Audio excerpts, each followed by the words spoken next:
people are there. Let's go ahead and check on everybody. So, we're back to the Secrets of Alatheia. Isn't that gonna be fun? Nope. Damn it. I guess while we wait for Winter and her coffee. No, I'm here. Oh. I didn't know. That's what I get. Apparently I don't pay attention to people. For a CIA agent, you're very, very distracted. I am. I haven't taken a precaution to get my brain in order yet.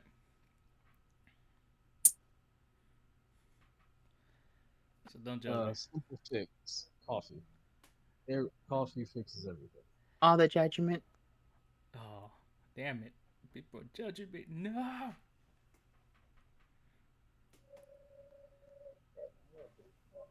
How do I join again? The Owlbear Rodeo. It's under general links. Mm-hmm. No, I'm in the Albert thing. I'm wondering how I should put my name on there. Oh, just click the pencil. Yeah. To edit. The same link works for every time? Yeah. Yes.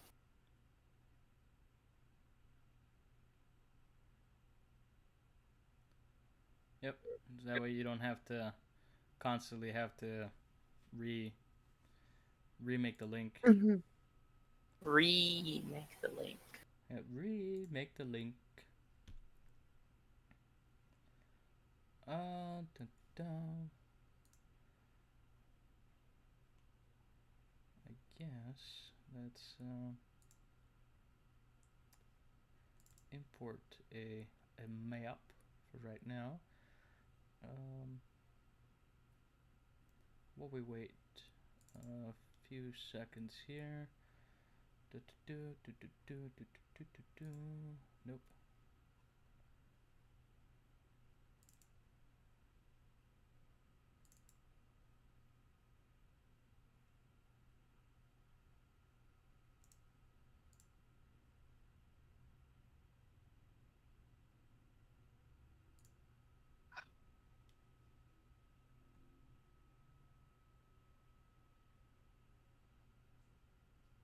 Alright, do this.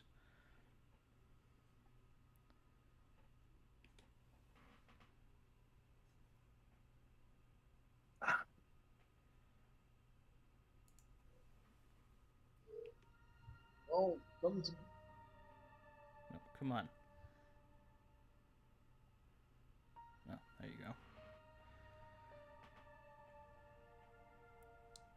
So, bring this up a bit, and while that figures itself out,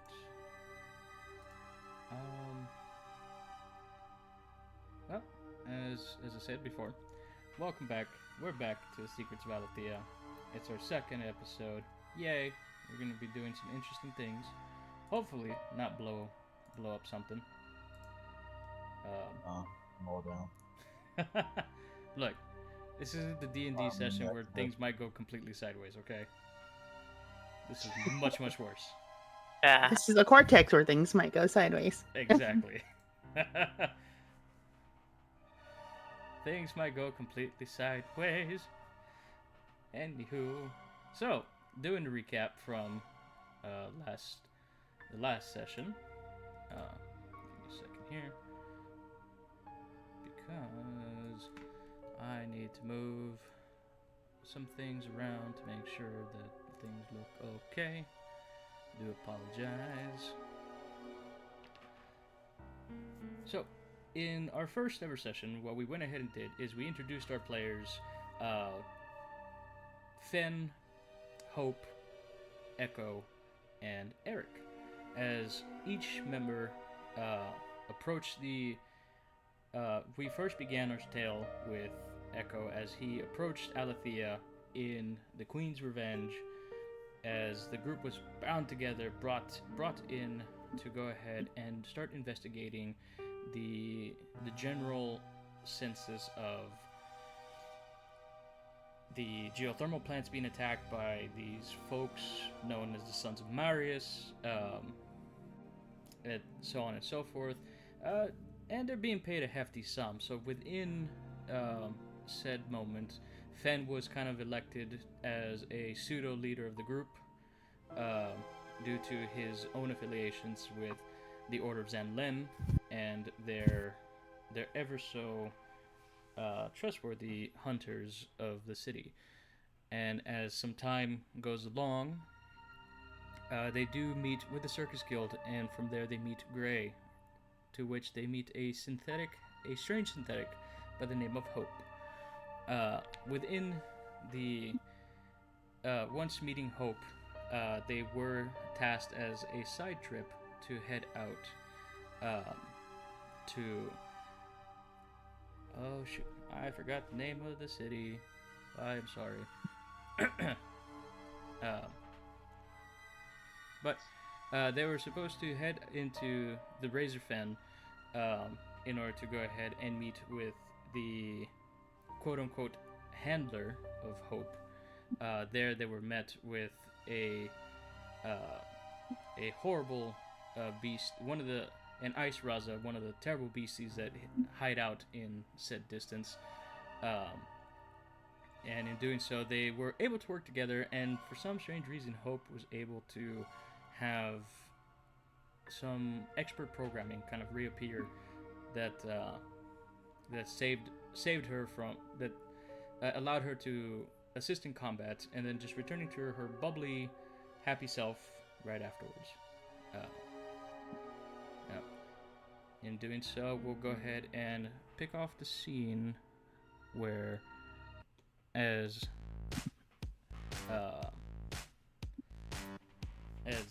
Duke, kind of covered in bug guts, he's like, looks at everybody, looks at the group, and he's like, what the fuck? Hey, yo, look, I understand we gotta get out of the situation, but, you know, you guys are fucking strong. You get that, right? You know, these ice ruzzers, they're not, you know, tiny little things. He kind of points to, like, the smoldering carcass that's behind them. I start combing through the carcass, trying to see if there's any scavenge, and I like throw a little piece of a broken carcass, and I'm like, yeah, I know. We have to do this shit all the time. The one thing that we did talk about in the previous session, you were trying to see if you want to get the acid sacs that it has, along with the specialized chitinous shell that, as it strikes itself over and over, it superheats. I will set the difficulty for you at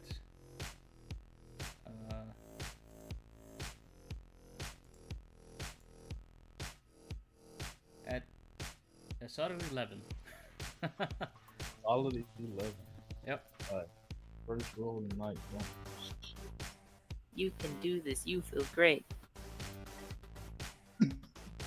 Thanks for the cheers all the way in the I will use the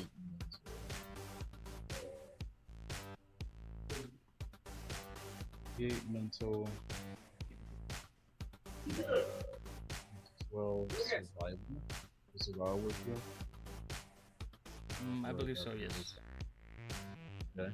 Well, mental, survival, and Child of the Witness. Alright.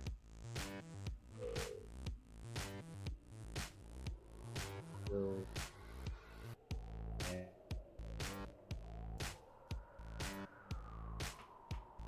Ooh, I'm gonna buy that one.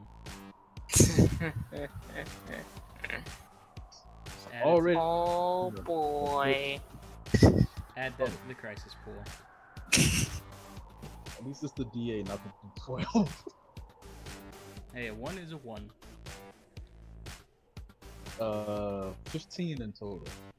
15 total. So as you rupture one of the sacs accidentally, and you see it just start kind of burning through the chitinous shell, and and Devlin just kind of steps back like, whoa, let me move Sheila, and he kind of runs into the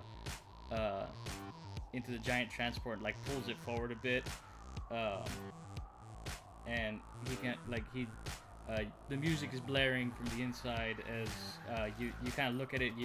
The tool that you're using to carve it starts melting, and you just kind of drop it on the ground like, oh well. The secondary acid sac, you're able to just easily pry it away without rupturing any of the actual walls of it. And in doing so, you walk over to the chitinous plating.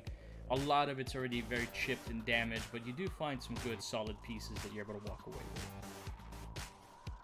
Nice. So what can I say, like, so tightness chunks in the acid set? Yeah. Or sparky bits. Nice.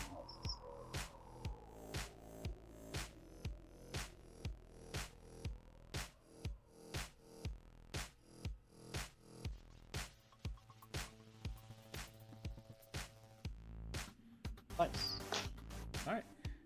In doing so, Devlin kind of turns over to Hope, and Hope. I don't think I could use what I normally call them the pleasure bots, but Hope. How did you do what you did? With the gun and the shooting. I mean, pleasure bots ain't built for that kind of stuff.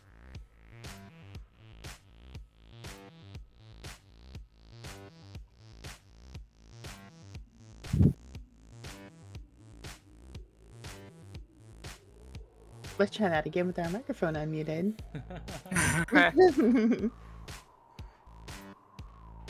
All right. I'd say I just shrug and smile and say, I don't know. Can't everyone do that? Devlin just kind of slinks into chairs no, most people can't. You might need to upgrade your programming. Not a bot, but yeah, I definitely will look into it.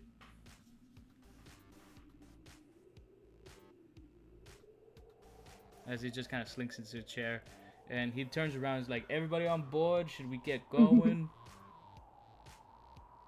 I finish up loading in some of my stuff and putting the acid sack in the little container so it doesn't fuck up Devin and Sheila. Yeah, I'm good. Eric is frantically searching for a coffee machine. I don't think they have those in here, Eric. Ah! Just hear abominable screams. Wait, did you pick up coffee beans from the fort, or did you not ask?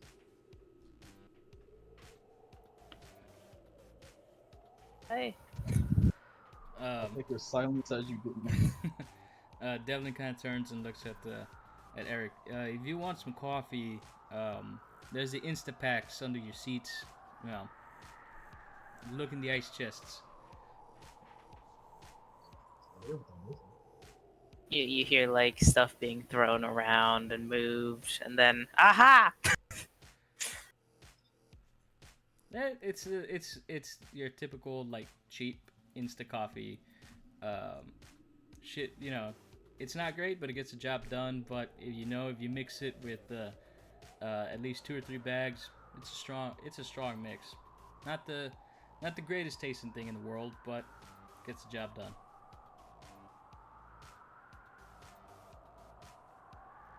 Well, let's set this up.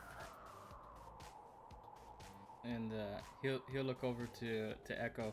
What about you, bud? You good? Do you need anything?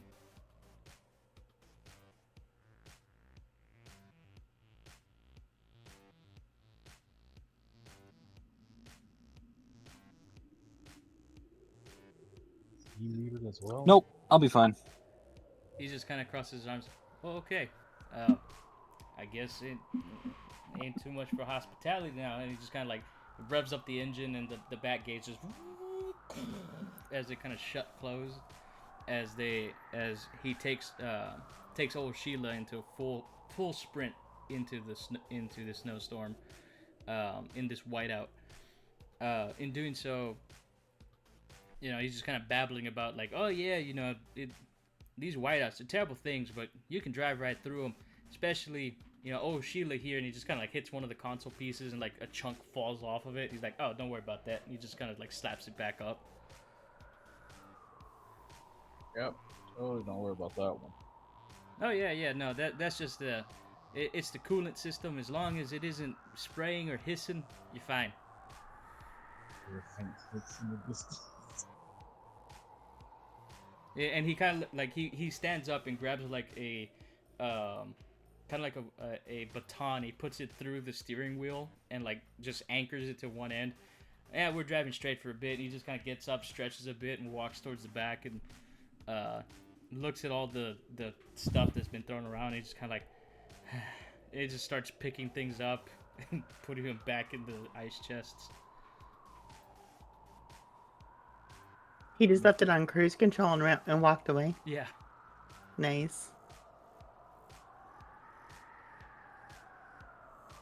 And as he's just kind of like picking things up and putting things away, he's just like, well, hopefully out in these fens in these areas where we're going, the razor fens, not scary place, man, scary place. Why is a handler hanging out in the middle of BFE for this pleasure bot? And he just kind of like gestures at Hope.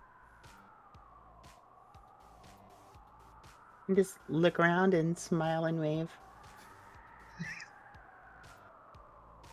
To be honest, we do not know why he decided to take Post all the way out here in the middle of nowhere. But as far as we know, he's the only one capable of doing maintenance. So it's kind of a weird thing. Gray's the maintenance guy, but why send her out to, this dude? Just kind of, I'm just curious. I'm curious. I just want to know. It's part of my nature. I need to know. She has information we may need, but it seems that info was put on folks purged from her memory, and there may still be a way to get it back. And Skyman really know this. Are you sure about that? I mean, look at her. There's nothing going on there. Like taps the side of her like temple, and you just hear the dink, dink, dink. Well, as we've seen from how she hung herself with that razor, she's about more than meets the eye. So, it could be something, man. Are you making puns? You trying to be funny? Maybe. What do you mean? Like he stands up, like his full height, like he reaches like to the lower part of your chest, like he puffs up, like, you trying to be funny? I like blow a bit of smoke in his face. Yeah, fuck it. I'm just getting paid to drive you guys around. You know what? I'm just gonna sit in my seat and do what I do. Hopefully, old Sheila here doesn't fall apart as we go along. Well, I'm sure she'll be fine as long as we don't run into anything else out there.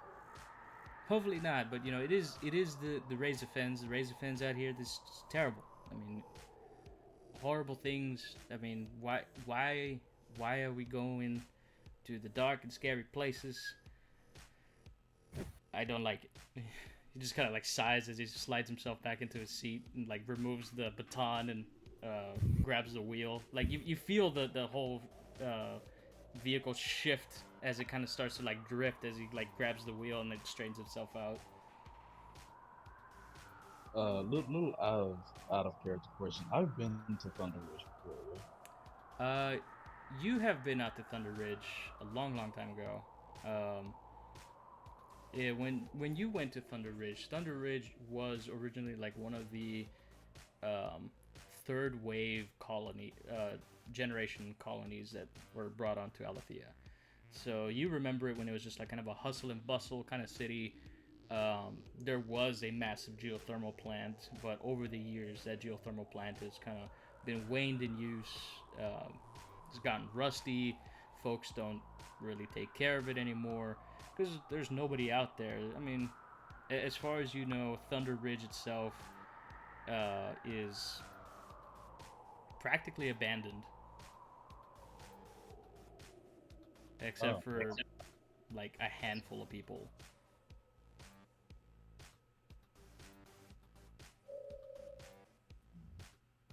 I'm gonna go on the back seat. Real quick. I'll be back. Oh, All right. What did you say?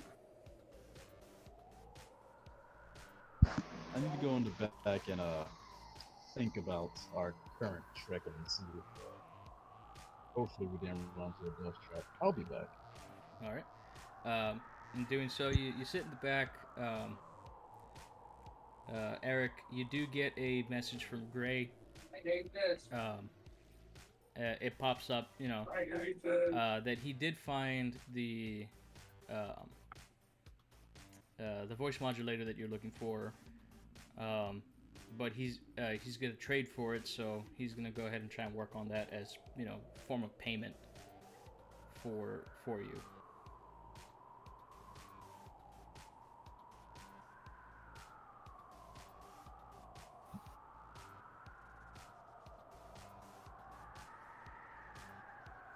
You're talking, you're muted. Silent. Okay. I kill you. Okay. And there is a PS on the note that says, "Be sure that any information withdrawn from Hope is backed up on some form of disk to be brought back to him."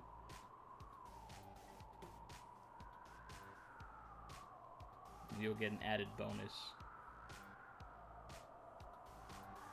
How much of an added bonus? Do you write that back? Like how much of an added bonus?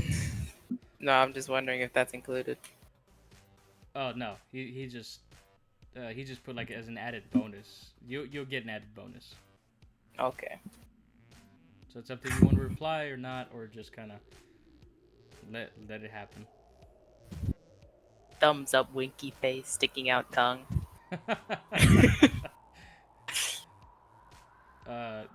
You just get an email back from his the automated reply of just ... Okay.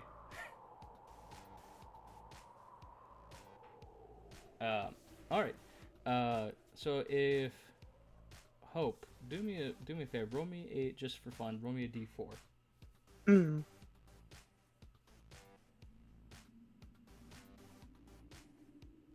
Yeah, I'm unmuted, right? You are unmuted. Yes. Now you're muted. Give me a second. Like, again. Okay, 2. All right.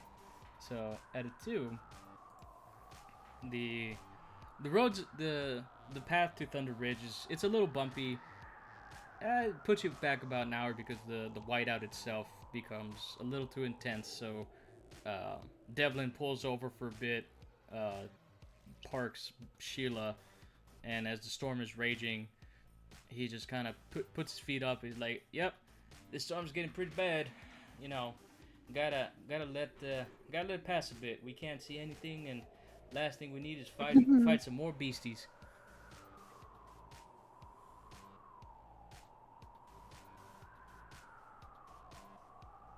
Are you afraid to drive in the storm? He kind of turns his looks like, "Well, I'm not afraid. I'm afraid.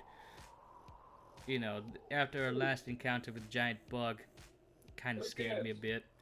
Last thing we need is, us dying. I don't like dying."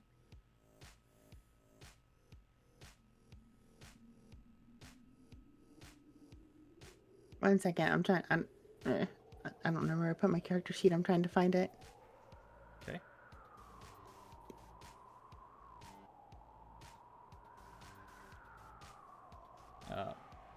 as he just kind of pours himself a cup of coffee and takes a drink. Um, and as a couple hours seem to go by, simple enough, as the storm kind of dies down a bit. Still not a full-on whiteout, but strong enough that drive with some precaution. As he starts up Old Sheila at full capacity and takes off again. For the fun of it, Eric, roll me a d4.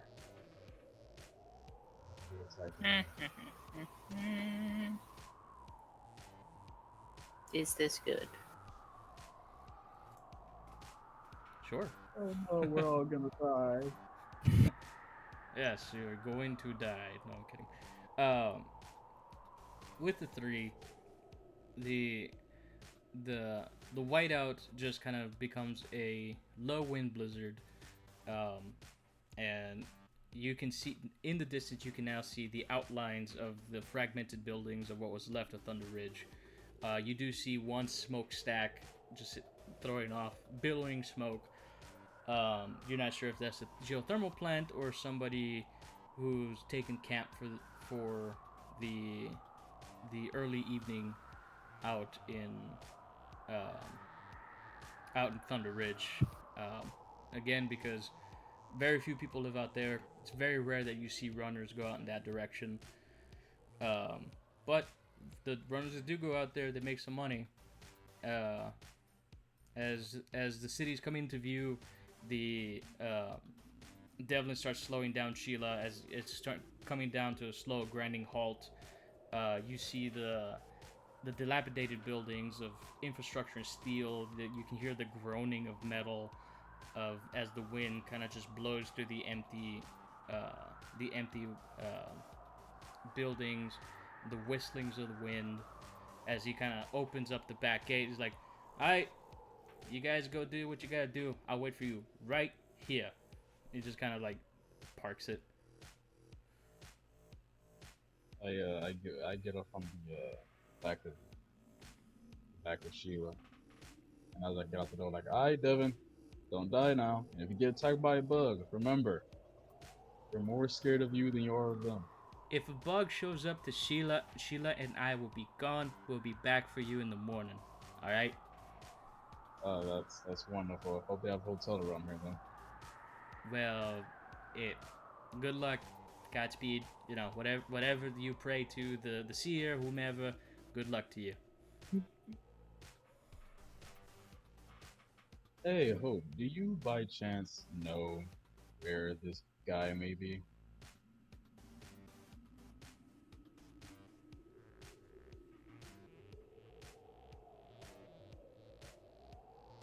Hope. Oh, he asked me? I thought he was asking the. No, he's asking Okay. you. Okay, I apologize. As the 4 of you kind of exit the old Sheila, you just hear the as the music. You just kind of hear the echoing vibrations from Sheila. I don't know. I'm guessing that Hope has probably been serviced by this person before. This person is new. This particular this engineer that was requested is new. You've been to Thunder Ridge before. Usually the person that services you here usually makes the trek out to the Circus Guild, you know, with Gray and stuff like that. So this person, this particular doctor or engineer was rather odd because in your memory cores and things like that, as far back you remember, you know, somebody always came out to assist Gray, not the other way around, where Gray had to ship you back out, unless it was to your new owner. But I know. Then I guess I wouldn't know. So. Yeah. So out of character, I mean, in character, I'm just. No, I don't. I don't know. I'm not familiar with this place. Not very real. Not really. Oh, that's a shame. I was hoping for at least a name or something. I can give you a name. Oh, what Roger. Roger. Is that his actual name, or do you just give me a random name? That's just a name. Okay. Uh, It'd be funny as hell that guy's actual name Roger then. I guess let's get this truck on. From my memory of this place, I'm guessing it looks far different from when I came before, but would I at least know where a mechanic or someone who will work on synths would station it roughly in this area? As you kind of look around, a lot of the buildings are again they're rust. They're you can see the rust starting to form on the sides. The ice build up. Some of them are collapsed. It is a shame from.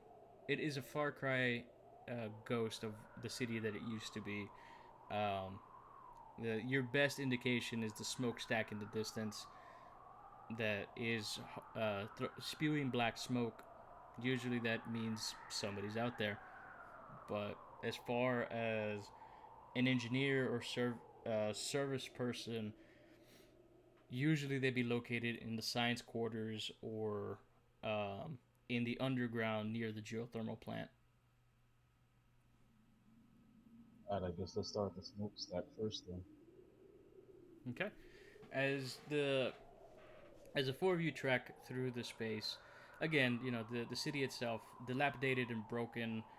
Um, a lot of the with your general knowledge of the space, you can see that a lot of things here have made homes in this space. You do see like um, large egg sacs, like crystalline egg sacs of other creatures and bobbits and bits, things that have just kind of taken over. Um, as you kind of like see one of them, it kind of pulses for a second, and it just kind of stops, and then it just becomes this beautiful crystalline looking structure.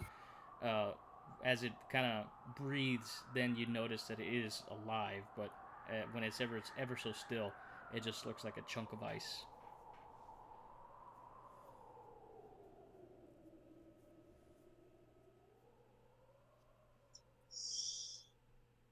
What's that thing over there? That would be an egg sac. Don't go near it. We don't know if the mother's nearby. All right. do I have a flamethrower? Would you have a door, doctor? No, uh, but like, did I get one you have from space or you, something? I don't know. you have a torch, like a to cauterize wounds and things of the sort, or to superheat metals. For a quick thing, is just a handheld torch. Uh, What happens if can I I? try and burn these eggs? Are you gonna try to burn the egg? I'm trying, like, can I roll the, like, if I know what would happen if I burn the eggs or Yeah, sure. whatever? The difficulty that you have to surpass would be an 8. That would probably be mental, uh survival maybe, like, like, Yeah, mental survival. That would work. then they say I'm a quack. Narratively, how would that function? Well, I seem like I'm doing something extremely stupid, but I actually have an amazing plan in mind. Are you Okay. taking that as a hinder? I can take it as a, yeah, sure, I'll take it as a hinder. All Why right. not? Take it as a hinder. Give yourself a PP. You have a plot point. Everybody's starting off with 1 plot point again, uh, except for Eric, who now has 2. Oh, no Yay! TPP. I have How will all I the ever survive? PP. So I'm go ahead going and to represent mine with these bard tokens here. okay. All right. If you can, go ahead Yeah. and um, roll for me, Mr. Clarkson. Oh. You're gonna beat an 8. I believe you're Beat it by definitely gonna beat. beat it by 2 if you want. Oh no, you got Wait, 7 what? total. No. No, you got 5. Okay. Okay. As you kinda- Wait, what? Never Before, mind. I'm before sorry. he probably dooms us all, can I also roll? Because I was wanting to. um, sure. If you want to spend a plot point to add to his dice pool. be Oh my no, no, guest. I wasn't gonna help him. I just want to see if he does burn it, will he get fucked over for it, or will all of us get fucked over for it? all right. Roll for it. You All gotta right, be cool. Nate. All right, 8 for mental, D12 for survival, Barky, we're such great friends. and Child of the Wild as another D8. It's 9, 10, 11, 12, 13, 14, 15. You do know that if these egg sacs are ripped open, there is swarms of critters in there. You're talking about the hundreds of thousands, about the size of, small cats. How big?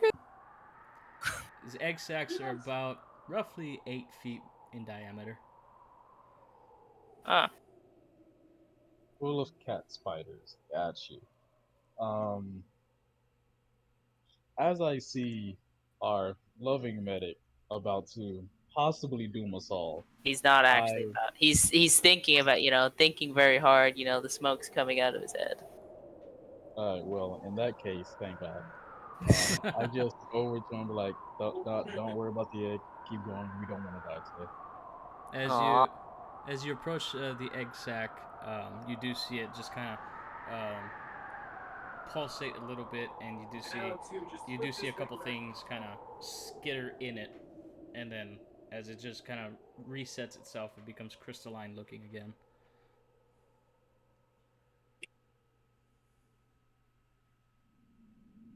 Eric is sad. Don't worry, don't worry. You'll have many other things to burn later. Not that though. All right. As you walk forward, further in, you do come to the outside of a small factory. You do see the smokestack kind of lit. In the distance, or within the windows of this dilapidated building, you do see a small orange glow, probably hinting at a fire or a thermal generator. You're not sure. One of the portable thermal generators. You're not entirely sure. Does this factory still have a door, or is that falling off? There it's wide open. Uh,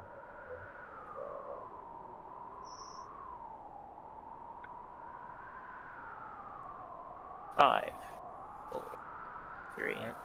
Echo, do you want to do recon? Sure. I start sprinting down the hall. Okay. What?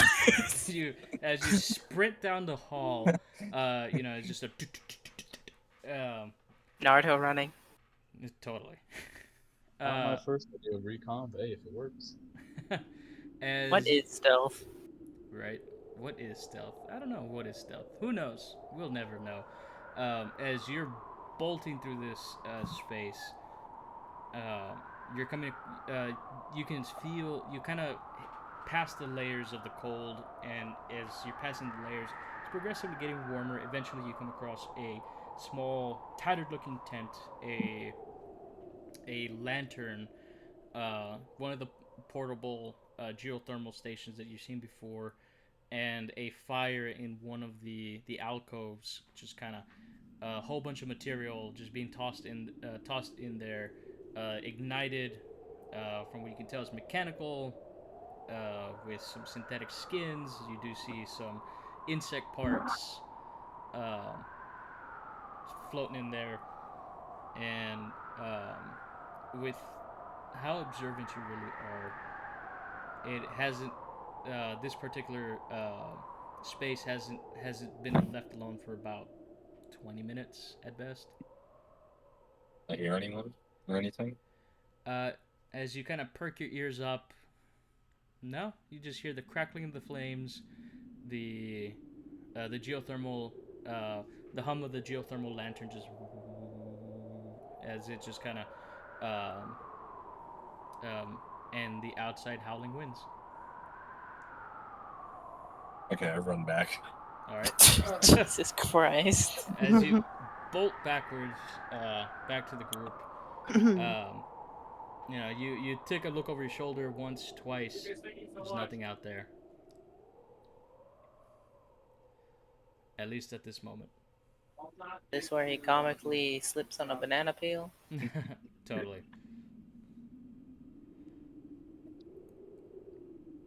As you get back to the group, you report. I'm assuming you report what you've seen. Yes. And what would you like to go ahead and do? If the guy might have been left, can I see if I can find tracks? Sure. He may have left the building.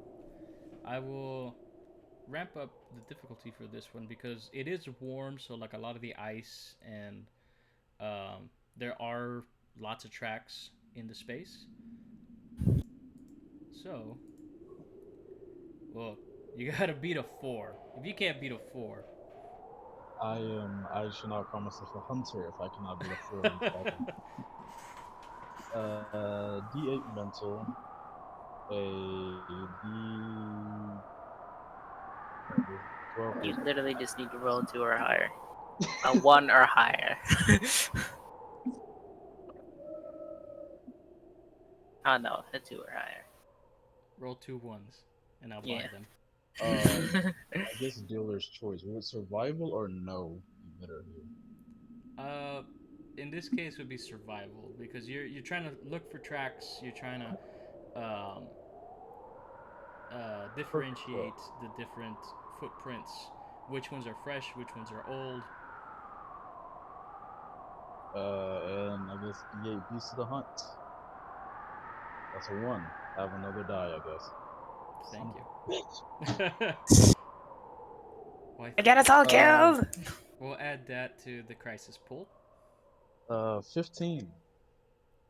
You beat it by... What even is that? That 11? Yeah, that is a heroic success.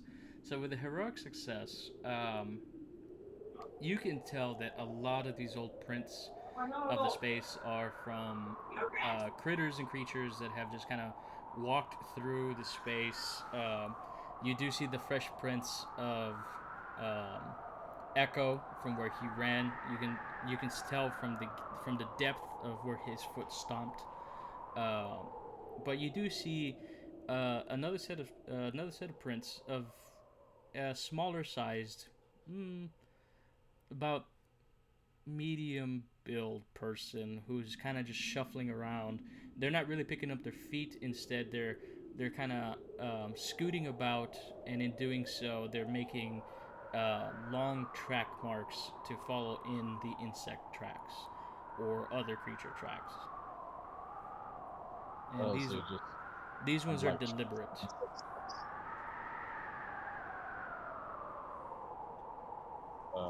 So like what he's like stepping in the same track as the insect, so he doesn't leave as noticeable as the track. Mm-hmm. And wherever the insect tracks step, like he'll like you can see where he kind of grinds his foot a little bit to make the step a little bit more rounder or to fit the shape of the insect track better. So Can I tell if the most recent tracks are leaving or actually let me can I tell if there's any recent tracks leaving the building? you can see that there are some tracks that recently left the building, but those are about 4 or 5 hours in age. The more newer ones that you can see go behind the furnace.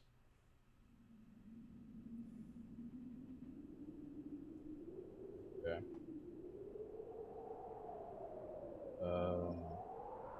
After I'm done looking at the tracks, I like pick my head up and go through the furnace. Like, if he's not in there, we might find our lucky man or woman this way. And I start kind of tracing their tracks to behind the furnace. Okay. As you kind of round the furnace, you start hearing the shuffling of noises and the scuttling of objects. As you kind of peek by, you see this large, puffy coat. Kind of like the puffy coat that you see in A Christmas Story. Big, bright red. The little poofball hat, thick scarf. As this person is just kind of like digging through some materials, as he kind of picks up an object, looks at it, regards it for a second, then chucks it off to the side, picks up another object, looks at it, chucks it off to the side, eventually coming across like a chunk of coal about the size of a basketball. And he's just kind of like, haha. Does he notice me? Has no clue. He's too absorbed into whatever he's doing. Eric just sort of looks at Sparky with his gun out, just like sort of pointing, like, should I shoot him? I so want to stab you every time I hear Sparky come out your mouth. I put my hand over his barrel and I lower it. And I'm like, it'll be fine. And I go. He pulls out a knife. That'll be fine as well. I Okay. What are you gonna go ahead and do there, Flynn? until I'm like 3 feet behind him, and I yell out, "Excuse me!" As you do so, he turns around and he's like, ah! And just like throws the charcoal chunk at you and starts running. Okay, can I tackle him? You're 3 feet away. You better be able to. Sure. As you overpower, like as this charcoal chunk comes at you, you react fast enough. You kind of palm it with your hand like a basketball, throw it down to the ground, and just launch yourself. And he's just like, ah! Oh, please let me go. And just he's batting away at you with his soft mitten hands. I make sure not to like roughly handle him. I kind of like how tall is he compared to me? He's about 5'6". I kind of like grab him by kind of like, listen, I'm not here to hurt you. I just want to ask some questions. He's just like, he's got his fat hands up. He's like, no, please don't hurt me. I swear, I was just trying to make a campfire. I'm trying to survive the night. It's cold. Hey, listen. We're all friends here. I'm not here to cause you harm. My name's Fenrir. I don't know if you heard of me. I'm looking. I'm just trying to figure out if anyone is left in this city. I'm looking for a man, mechanic, possibly. As you kind of like hold him up, his poofball hat like falls off. He's got like dirty, dingy, like greasy long hair, Coke bottle glasses, thick stubble, portly looking. And he's like, did you say mechanic? You looking for mechanic? I'm a mechanic. And he just kind of like puts his hands up. His hands are shaking. Do you know of a man named Gray? Yeah. I know Gray. The fella, the guy with the guild that has like all these hammocks and circus stuff, right? They call it the Circus Guild. I don't know why. Yeah. Well, what's your name? Johnson. Holy crap, she got his name right. No, didn't you say fucking John. Roger. Yeah, it was Oh. Rod. Never mind. Must be the coffee and drugs. I'm a friend of Gray, and you may be the guy. But we don't know his first name yet. Maybe it is Roger. Johnson, Roger Johnson. He kind of relaxes a bit and like he like shuffles and like takes off one of his big old gloves and like put out dirty looking hand. I kind of like wave to the group to tell them to come out. All right. Hope As you, is like near Sheila, like she's like bent down. She's got a wrench in her hand and she's repairing the side of the vehicle. um, so you didn't go into the factory or anything like that. I mean, Sheila is like outside the city limits. Oh, okay. I was confused. I thought we were all just kind of waiting on them to sneak in. So No, no. You, as a group, you kind of walked into the city to explore, while Devlin just kind of stayed behind like at Sheila in case something happens. He is your so we're get-up guy. moving. So we're moving as a group right now. You've been moving as a group, yes. Okay, okay. Just turn around and hope's gone. Yeah, she's Just gone. poof. Just poof. Nothing but J- pieces of metal flying in the air. Right. Um, as Hope, Echo, and Eric kind of approach, Eric, sad not being able to shoot somebody. Um, again, this. He has his scalpel out now. Double. Is he talking? You want me to make him talk? I can make him talk. the the guy just kind of pulls up his muffler a bit, like puts his hands up, and starts stepping back slowly.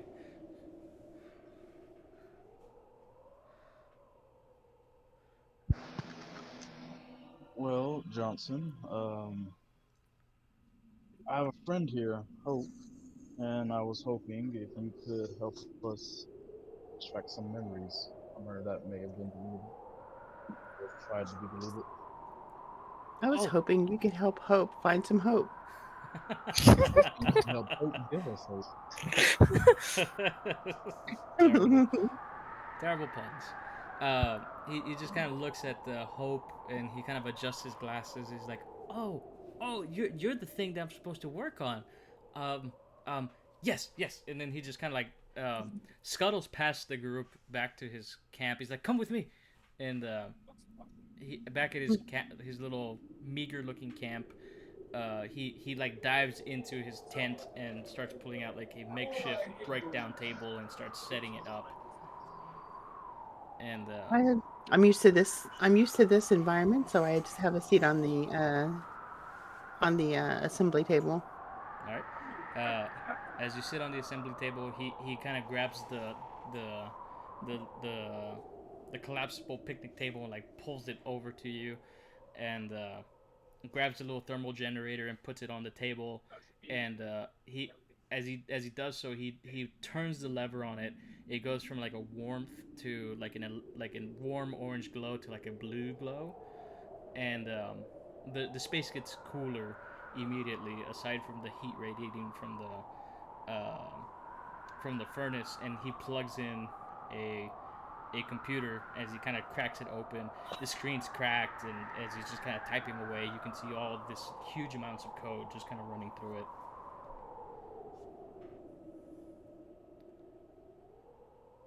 And he just kind of looks at you, Hope, and he's like, if you don't mind, can you show me your serial number?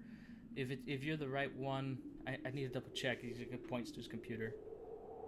She just reaches over and does some like on her right arm. Just does some like hitting some disconnection points and just like pulls the like synthetic flesh back off of Mm-hmm. her metal arm interior, showing the serial number. And he kind of looks at it. He kind of grabs his glasses and he runs over, grabs like a chunk of charcoal, and just kind of like writes on the collapsible table. And he starts typing away at his computer. As he does so, the humanized, optimized pleasure entity pops up, and it's like Hope's previous iteration when she was built to have brown hair, and instead of being full figured, she was a little bit more petite looking, etc. And he just kind of confirms. He's like, you've had upgrades, right? Recently. Yes, I just had one. Okay. If you don't That's mind. the made to order. Oh, Do you know who? Well, I never mind. And he just kind of starts typing away again. Roll me a either Echo and Killer. Fen, go ahead and roll me d12 each. Let's see what happens here. How observant are Not at all. you? Echo's like, man, fuck this. It's cold. I don't like this. I hate being cold. I hate this. I hate everything. I hate it all. Or, More stealthy sniper. perception, apparently. With an 8, you're just more surprised that this dinky older looking fella has survived out at the Thunderridge. Thunderridge is not an easy place to exist at. Hey, Johnson. Yes. If you don't mind me asking, what are you doing in Thunderridge? It seems to stay abandoned. I took a job out here, and I'm getting paid, but I need a little bit of extra cash, so I had hope be brought out here, and I mean while I'm out here doing my job, I can make a little extra on the side. And he's like, Miss Hope, can you bend your neck forward? I need to connect this port. I do so and move my hair to the side. And as he kind of clicks in,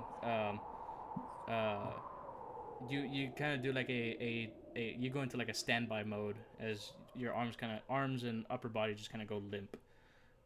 You still have faculties and everything, but your physical movements are now limited. Mm-hmm. And he just kind of starts typing away. With an 8, you kind of you kind of look at the computer. It's a bunch of numbers and words. It's numbers and words moving too fast for you to understand.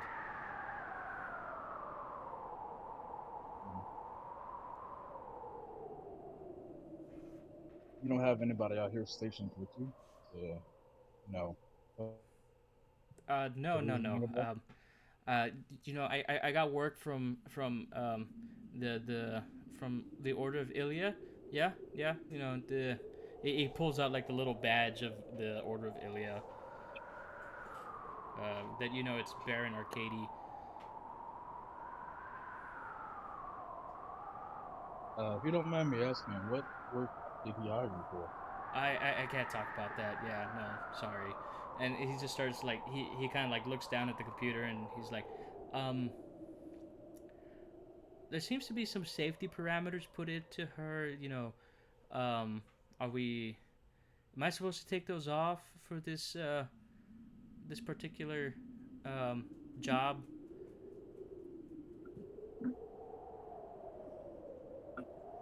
Who is he asking? He's just asking everybody there. Asking the room? Yeah, asking the room. That sounds like a terrible idea. Do it.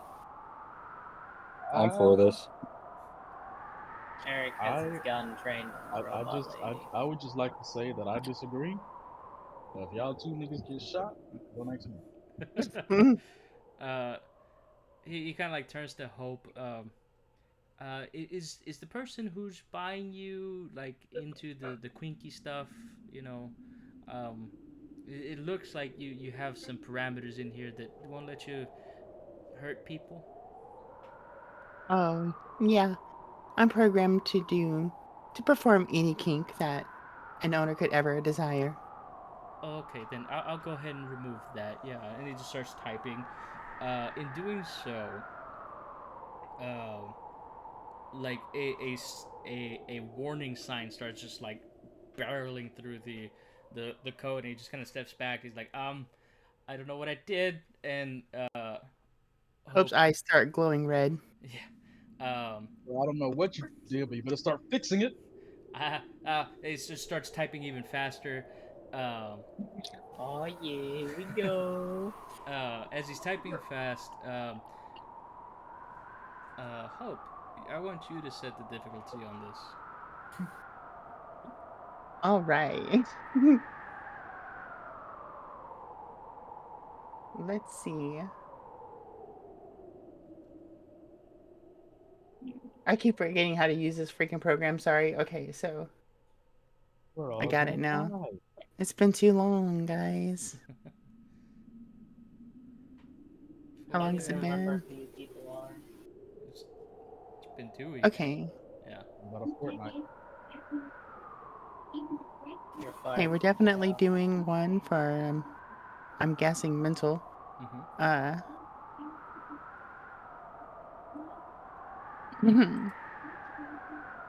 I gotta find a better way to get to my character sheet. I'm sorry. Another D8 for your repurposed combat unit.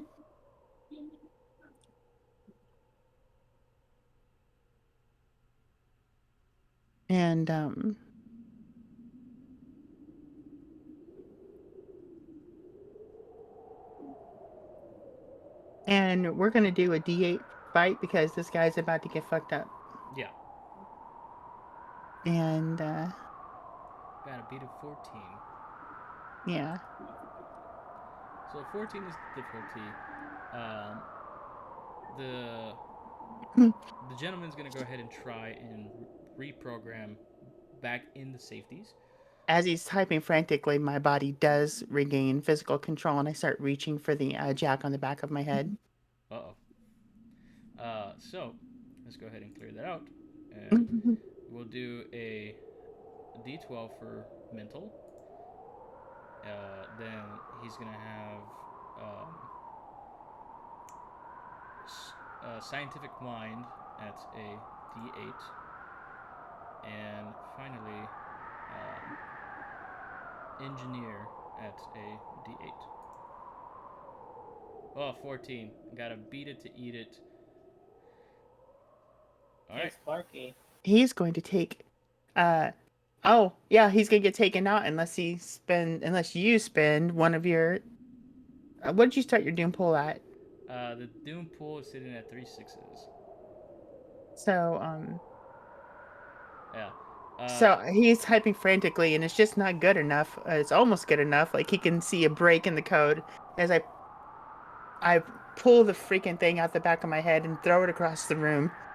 It shatters a monitor and I just grab him in one hand and just drive my synthetic fist right into his face, knocking him out.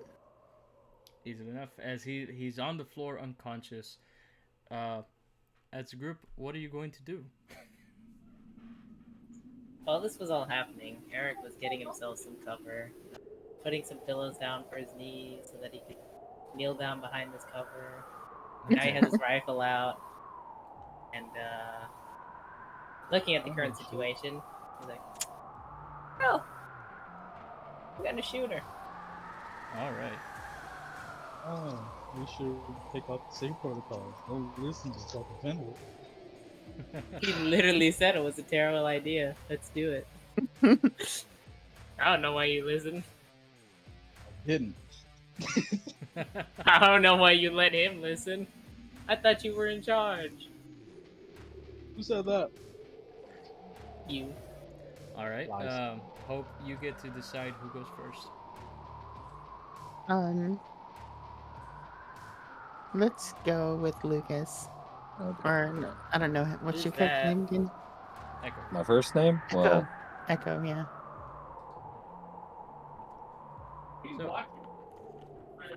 So Echo, as you see this.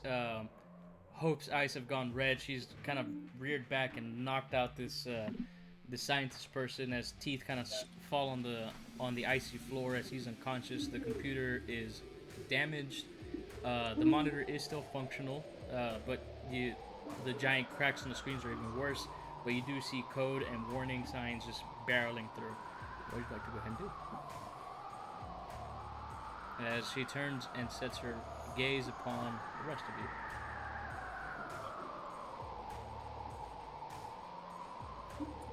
is there I don't know, a reverse function or like a cancel button that I can see? Apparently been thrown out across the room. There is the remote jack that's still sitting near her, you would have to put the remote jack back into her and try to activate the command that's just kind of being prompted at the screen at the moment.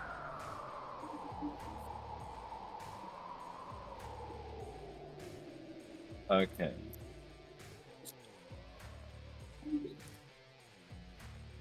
The jack is connected to the computer, yeah? Yes. The receiver that she had on the back of her neck, she had tossed it, and it's sitting on the laptop as well.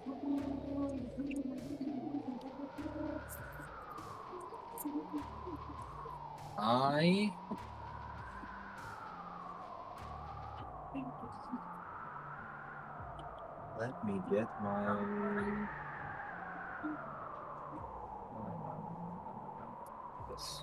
This would be a great time to use teleportation abilities. I know. It'll never bother me. Do it. No, you want. Do it. Do it. Do it. Who's the force on it? You have the high ground. Do it. Do it. Do it. Found that, but you couldn't. Oh, I found it. Spend your PP.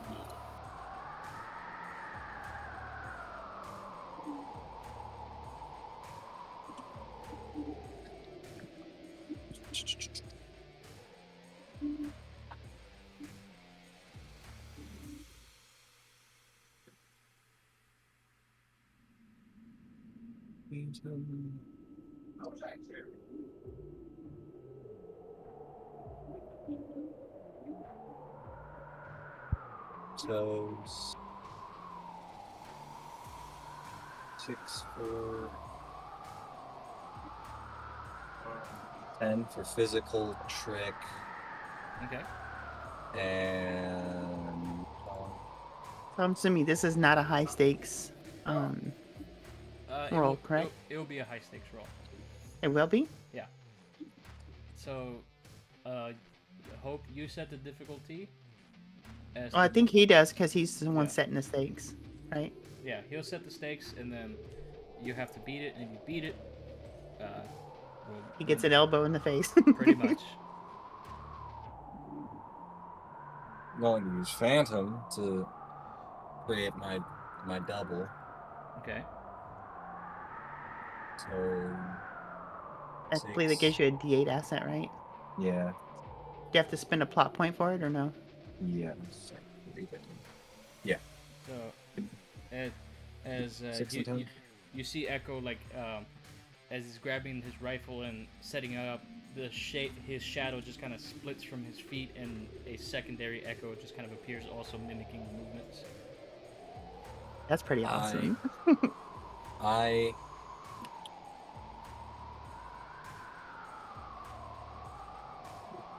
teleport to where the jack is and grab it. Roll the 2 and a 10. I'll do it. So Hope, you have to beat a 12. All right. Let's see what happens here. Can do it. You can roll an extra D8 because you do have your shadow with you. Yeah, yeah. You Oh. get an extra D8. That's what it does is it gives you an extra asset. All right, so you have to beat a 13. Hey, physical D8. Starting off strong. Oh.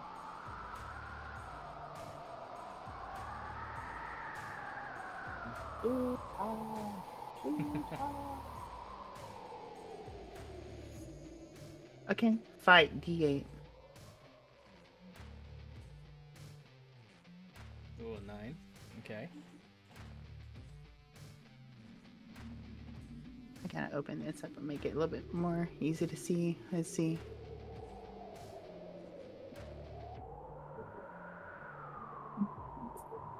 Okay, so what I'm gonna do is I'm gonna spend a plot point since this is a hand-to-hand or this is a combat situation, Okay.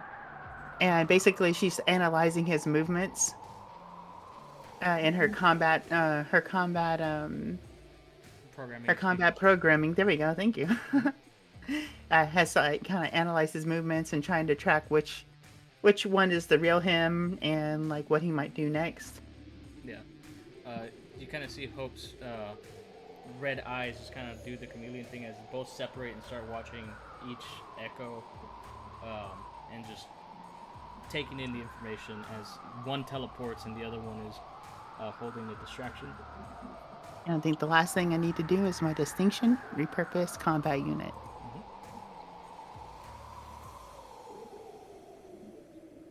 So what do I got to beat? You have to beat a 13. So I got 7, 8, 9, 10, 11, 12, 13. Got to beat it to eat it. So he wins. Yeah. So, tell us, Echo, how do you put Hope back into maintenance mode?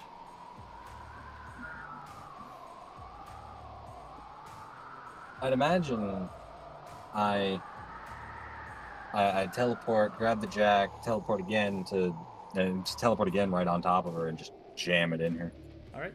Is it enough as you do so? Your shade is trying to distract her, and because of you see the analytical eyes just kind of looking back and forth, stops paying attention to the physical body, and as she just kind of swings an elbow, you see a sharp divot just kind of jettison out just a small hook from her elbow, and as she does so, the shade just kind of melts away into this black inky material as the shadow just goes back to your feet, and then you jam in the control jack.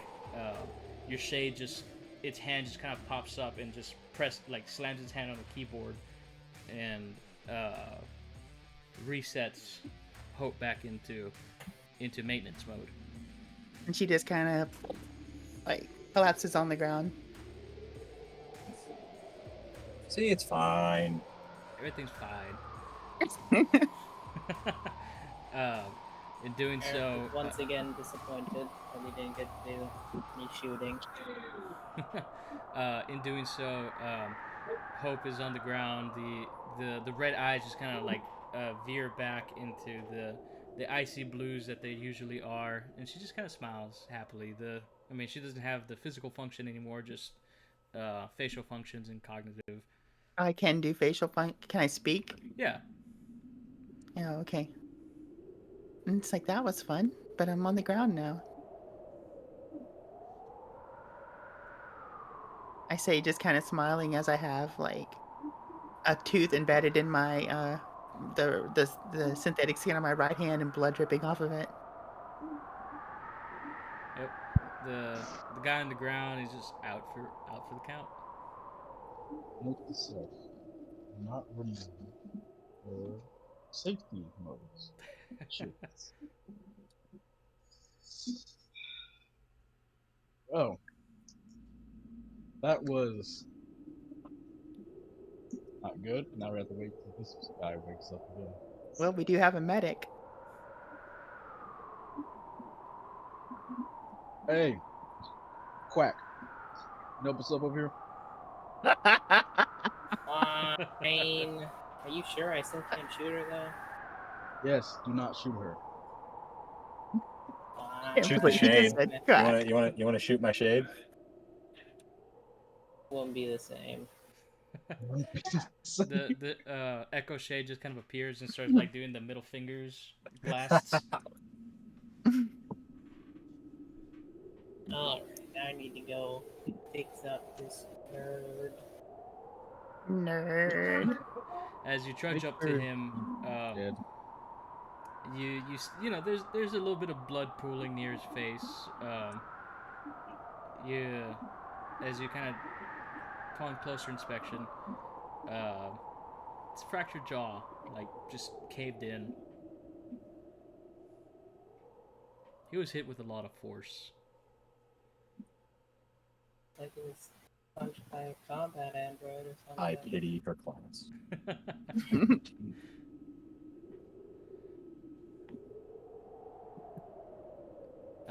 Do I roll to treat him and stuff? Yeah. Well, we'll hand wave it. You don't have to. As you bend down, he is jacked the fuck up. He will need like his jaw reset, wiring done, um, probably a whole lot of new dental work, because all the teeth on the left side of his face are just out of their positions. Um, Cracked orbital, whole nine. Yeah, probably concussed pretty bad. You just kind of like tap him on the cheek, and he kind of groans a bit. And you're like, ah, he's alive. Kinda idiot turns off the safety features of an android that's strapping him down. Come on, You gave him the man. idea. As I like sort of reset his jaw, he's just like, ah! Yeah. You just gotta like put your knees onto his shoulders, like this is gonna hurt. I'm not sorry. Crack. Poor guy's just tearing. Let me help Hope get back on the table so she's not sitting here scooted up on the floor. Okay. Crying, you're not gonna die, jeez. You prop her back up on the table in a seated position, easily enough. The laptop shot though, but that's about it. I will be coming aerospace engineer. Hope, what do fuck? I need to do to take you, put you back so you can just move on your own? It seems like seems like he's not gonna be back up till tomorrow. Or for a So while. I feel like start putting you back up together like a Mr. Potato Head. Okay. Just start plugging, playing stuff. Easily enough. You kind of like look at the laptop and like with two index fingers like hit one key at a time and just like you don't know what you're doing. You're just type type type. For the fun of Saw it, this in a movie once. yeah. Roll me a d6. Uh, You trigger the safety protocols. Son of a bitch! Uh, safety protocols removed permanently. No, I'm kidding. Finally, I get to shoot things. With the 6, you do restore back. You do pull her out of maintenance mode, but you do see an underlying subroutine appear as combat droid, but it's also underlined with the pleasure bot code. They're kind of like it's kind of just like fucking like Yeah. how do I put it? Like it's like it's like a constant underlying code with Yeah. like this other stuff that's kind of piled on top of it, trying to be overriding it or override it most of the time. So the best way you can think about it, think of like the Asimov's law of robotics. You can't, a robot is not allowed to harm a human unless the human is to, harm itself. You can take, they can take safety precautions. So essentially, it kind of rewarded Asimov's 3 laws of robotic to, if Hope needs to defend herself, she can. But it does not engage in the lethal routines anymore, as she now has a conscious quote unquote conscious handle of if she wants to be lethal or not. I'm like trying to make sure that I don't activate the protocol again. Then I just see this line of text and then combat droid pop up. I'm like, hey, Echo, mind come looking at this real quick? As he kind of approaches, what do you do, Echo? What you need, Sparky?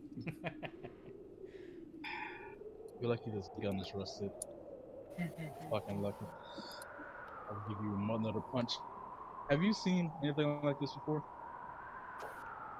It's you. And I like tell him the screen. Yeah. Screen is cracked as shit, so like a lot of the underlying code that you saw is in the cracked portions, but you do see like bits and pieces of the combat droid subroutines, etc. now active.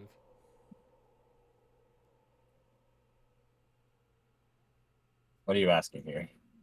I'm asking, have you ever seen a pleasure bot been coded as combat?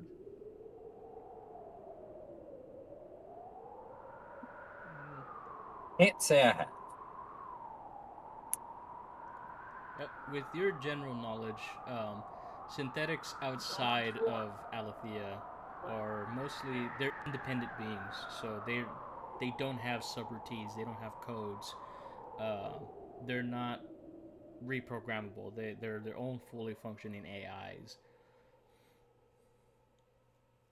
Hey, ho. Mm-hmm.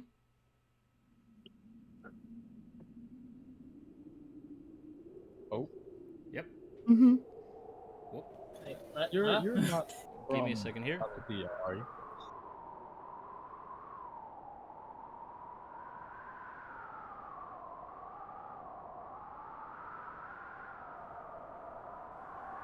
Collection of where you're manufactured. Um, I remember something about a wrecked spaceship. I feel like part of my memory banks have been deleted. Well, you may be more than meets the eye. Let me get you unplugged from this and get that guy somewhere. And actually rest up. I have to set up camp for the night. All right. Easily The enough. joke. Uh, Sorry. You remove the jack. Hope is now no longer in maintenance mode. She has um, full functionality back to herself. As uh, Eric is just kind of you've reset the jaw. You've placed a couple wraps to keep the jaw in place and pumped him with some anesthetics to keep him placid.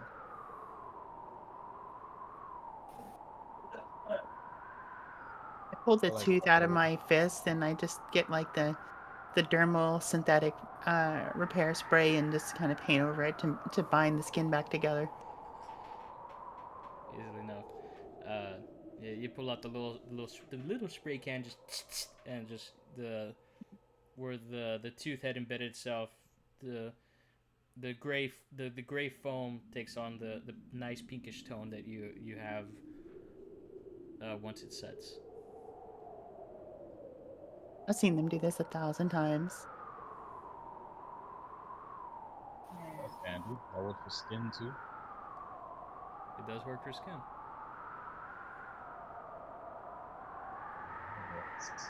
although it is painful because it is also an antiseptic. Ah, so no large. Gotcha. You want to try this on yourself? I'm fine. I'm fine. Do I'm you cool. spray him? No. Uh, so doctor, will he be fine? Is he allowed to be moved? Did I say? But He allowed to move. Yeah, sure. Sure, why Okay. not? You see what's the worst that that's could happen? that's the part I'm worried about. You say sure, as in he may die, maybe not. Let's see.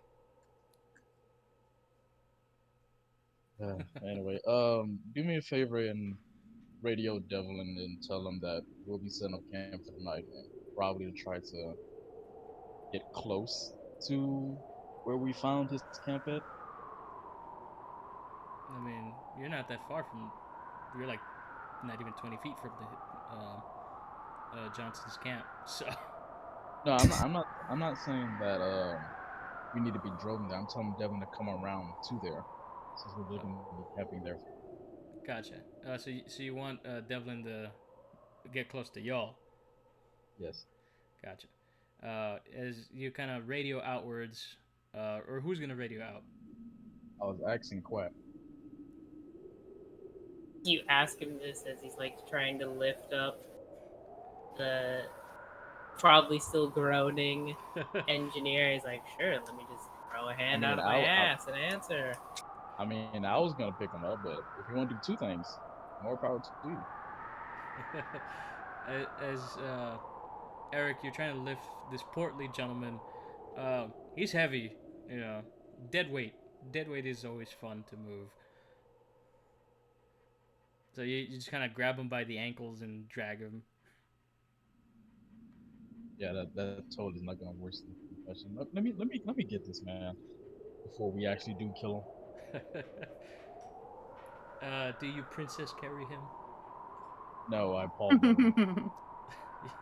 You what? I throw him over my shoulder. Oh, so he's okay. Like that's not gonna hurt the concussion. I mean, worst thing he can hit against is my back.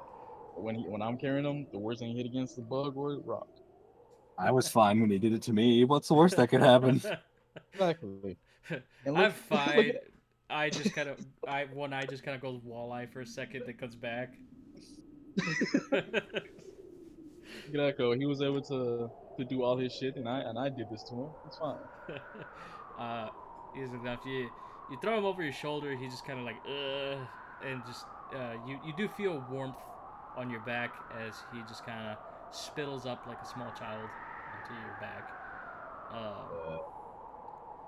And Eric, as you are you gonna go ahead and radio Devlin? Sure. All right. As you radio Devlin, you just kind of get back. Hey, yo, what do you want? Did you guys find the guy? Huh? Yeah, we found Hope's fist found his face, and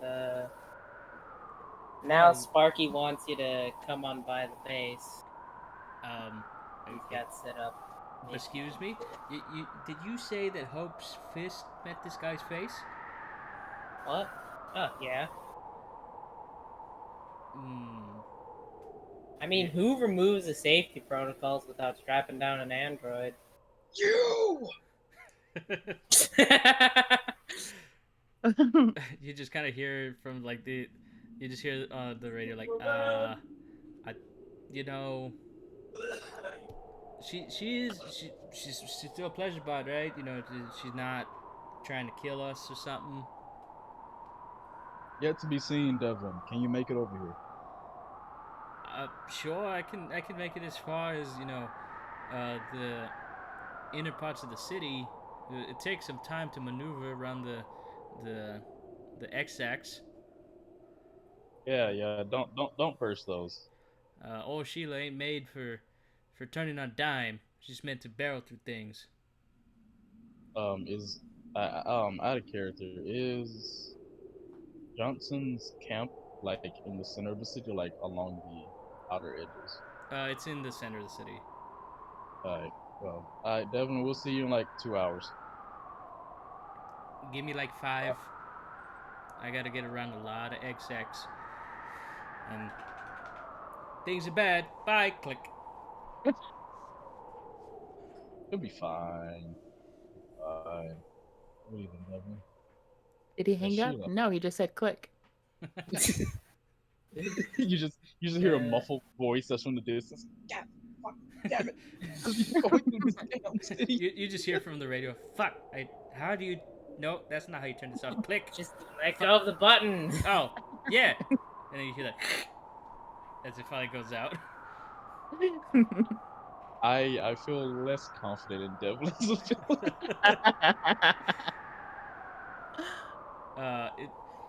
So in doing so, y'all will are gonna make camp. Yeah, I will take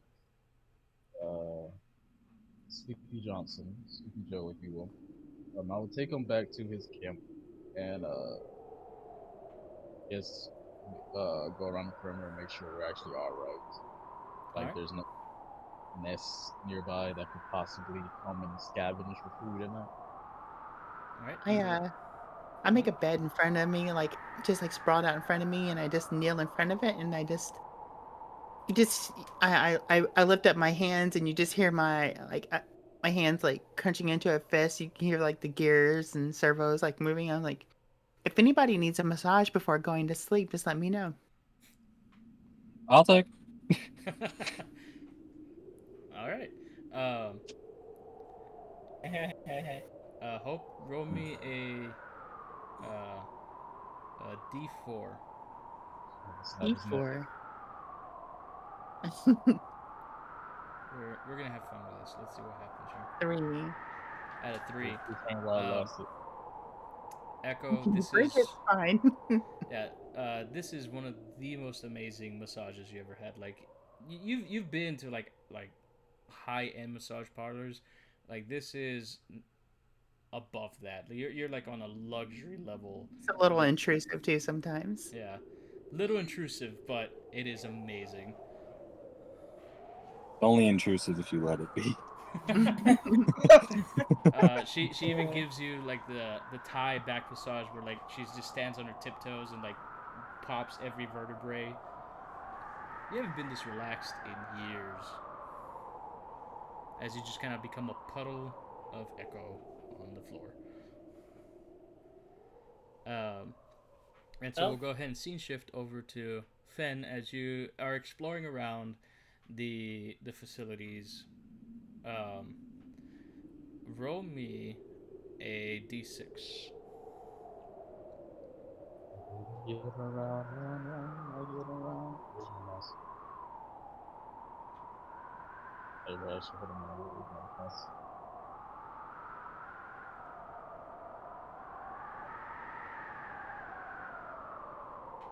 Okay, the mouse isn't working. Great. Oh, you'll break it. No, just for some reason, it doesn't want to do this. But anyway, I'll just do the touchpad then. Phew. At 2, as you kind of make your way into the upper parts of the factory, you take the staircases up. Um, and of course, the space that Johnson has set up shop, it's a large open factory floor, so you're up in the upper railings and stairways. As you take a look near the smokestack, you do see um, the larger spiders, ice spiders that can camouflage very well with the snow, but these ones have adapted to exist within the factory portions. So their coloration striations kind of take the look of the brick veneer. Uh, the only reason you're able to pick them out is because as you kind of pass by, you see the glow of their 8 eyes for like a split second, and then they kind of scuttle off. And I determine if there'll be a problem with this later. Go ahead for determining a problem. Do me survival. Either survival and a mental check, because you're trying to recall how dangerous Thunderridge really is. Gosh. So, and for his opposition, you can roll your doom pool. I am going to. My doom pool at the moment is you gotta beat a 9. Why is there so many ones? Thank you for letting me buy that one. I'm gonna single-handedly kill this party.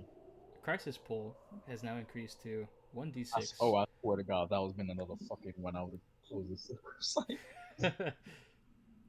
1d6, a I have to beat an 11. I don't beat that. d10, and Ed. a d6. I also use fucking Sure. Child of the Wild. See if I remember staying here for that little time. Better than a 1. Hey, 14. So 13, you managed to beat out the uh, the 9. As you kind of think back, these things are opportunistic hunters. So as long as somebody's actively moving or just keeping the heat up, they won't get too close.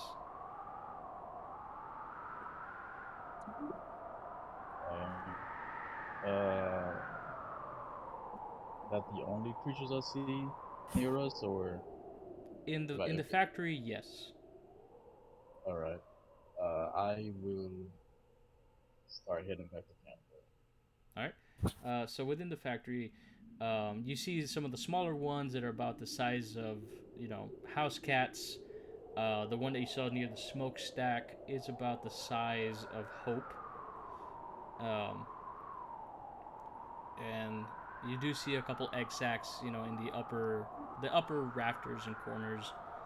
Um, but as far as your knowledge, as your technical knowledge goes on these creatures, as long as there's enough heat output, they won't get too close because they'd rather stay in the colder areas and just hunt, if necessary.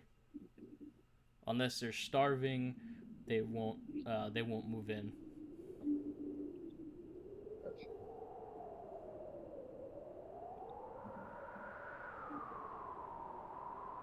Um, so I'll make it back to camp.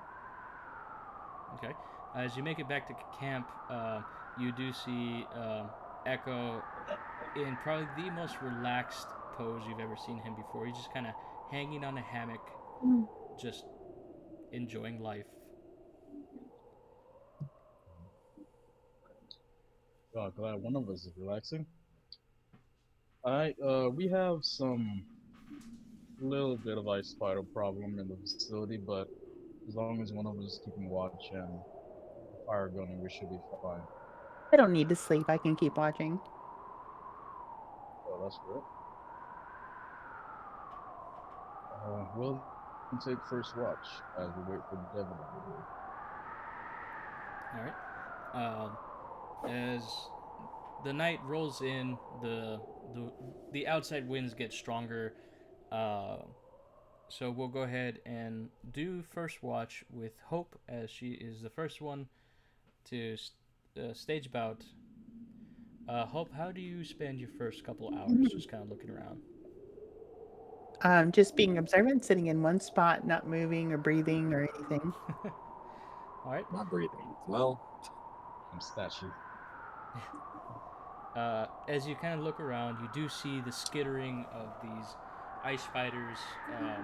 They're kind of like hanging out at the edges of the thermal lights.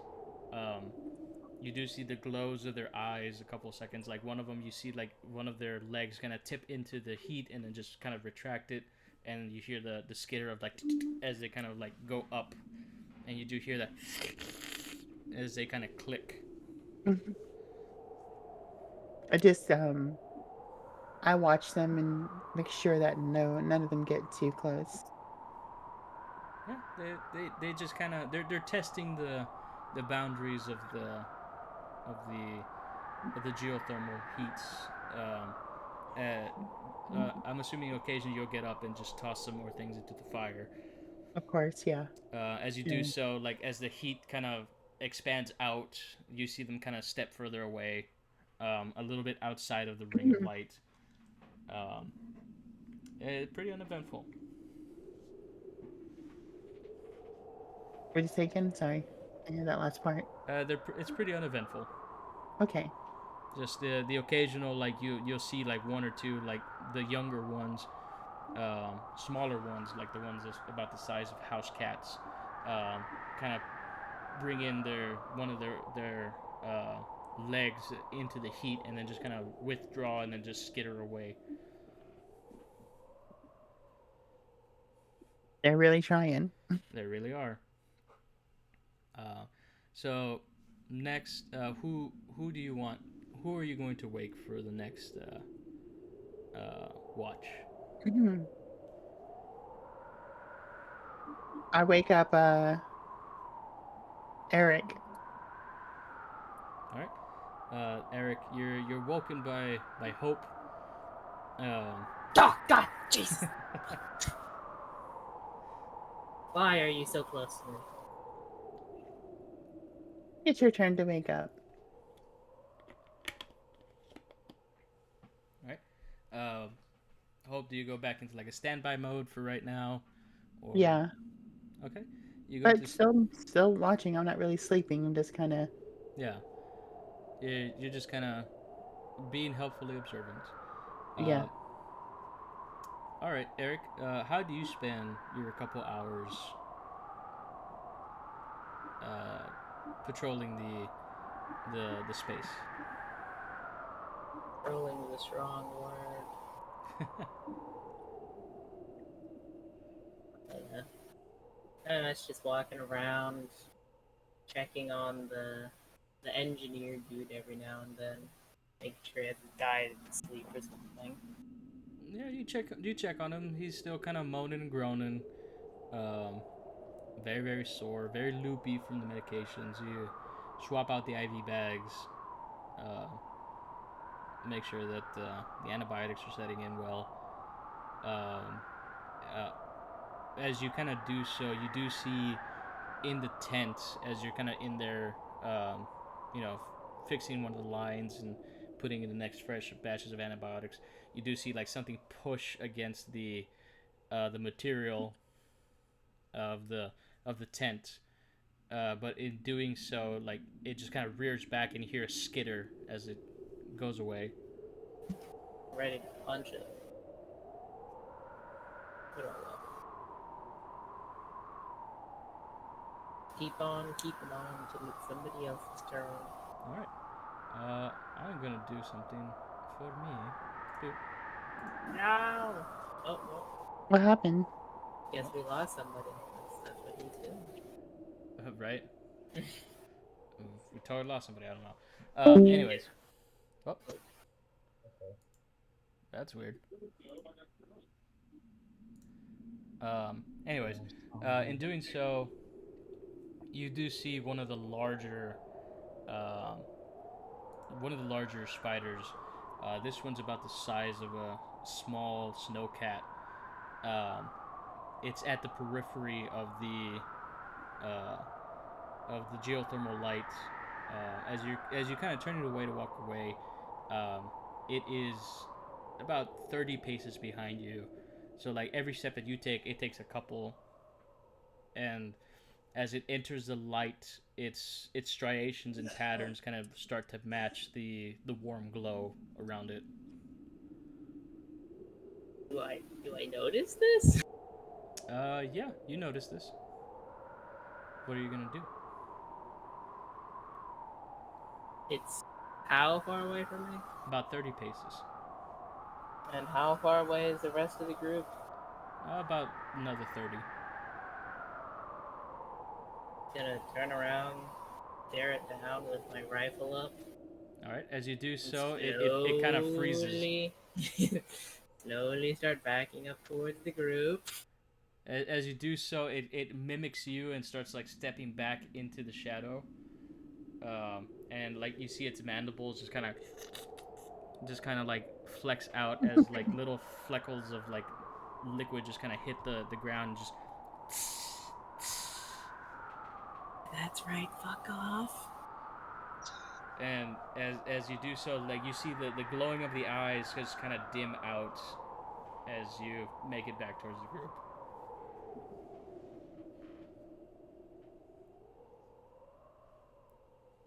My watch over yet? Your watch is over. Alright. Who would you like to wake next? Wake up, Sparky. I feel like Echo would die quietly if anything happened. All right, Fen, you're roused by the quack as he just kind of. How do you wake him? Poke him in the face with my gun. You feel the cold barrel of metal just kind of hit your face. And then, like, just, stand over him with a smile on my face. Hi. Your turn.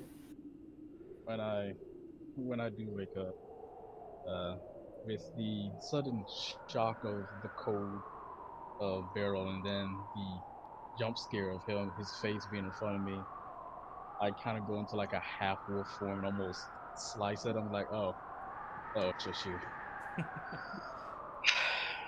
You're gonna die one of these days if you keep waking people up like that. Nah, you're not gonna kill me. That, no cat-sized bug might, though. Just like pointing out into the darkness. That'd Have be fun. fine. Just starts laying down. I look around. I'm guessing Echo. I mean not Echo, but Hope is still like over there, Mhm. like staring at me. Yeah. You could see like her head's on like literally on a swivel, like you can see her eyes like clocking things. You can't see it, but she's watching things. What is she watching? You have no idea. You just hear the mechanical sounds of my eyes moving and Yeah, locking in, and yeah. you just hear the and just constantly. All right then. I like I get up from my tent, make sure all my shit's still in place, my gun, my halberd. Yeah, everything's still Uh, in place.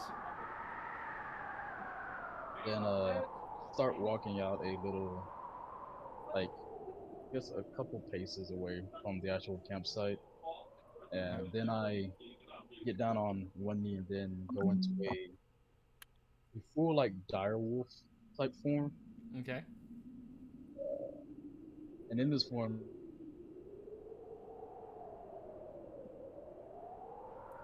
Is that me or him? Okay. Yeah. In this form, what? If you're talking, you went muted. Hopefully we don't lose him.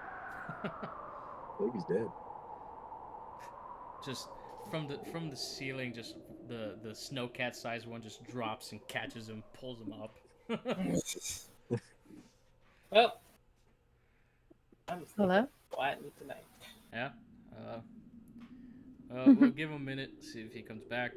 Um, Technical difficulties would not be a stream without scuff.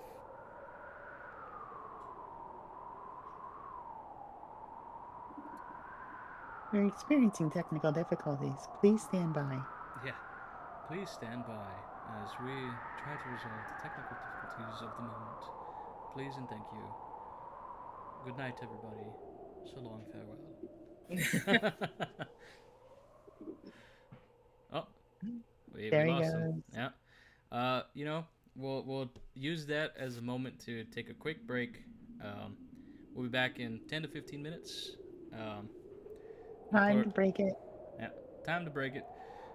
So we'll be right back, everybody, and Mhm. be right back. confirmed.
Yak.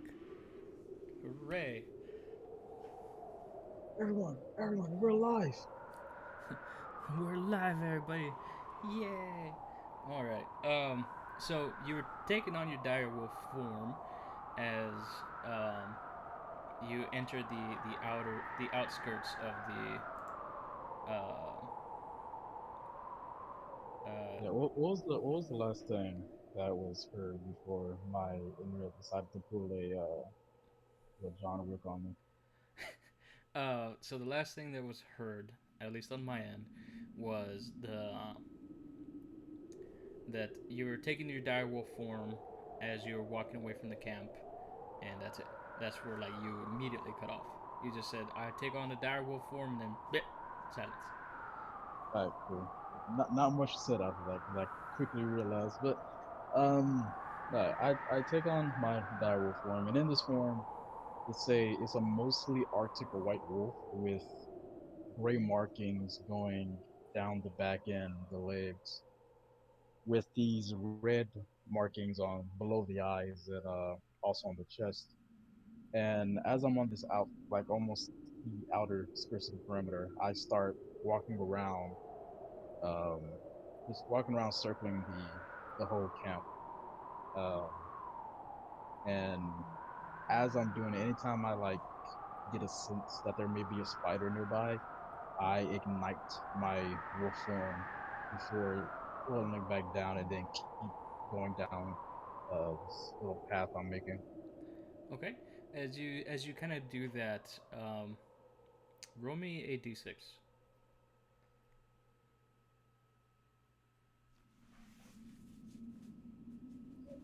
6, 2. Ah. All right. So as you kind of enter the outer portions of the perimeter that you've trying to establish, you ignite. You see like 4 or 5 of the house cat sized ones, kind of their eyes just kind of shine for a second, skitter back, and as they skitter back, they just kind of crawl up the walls quickly.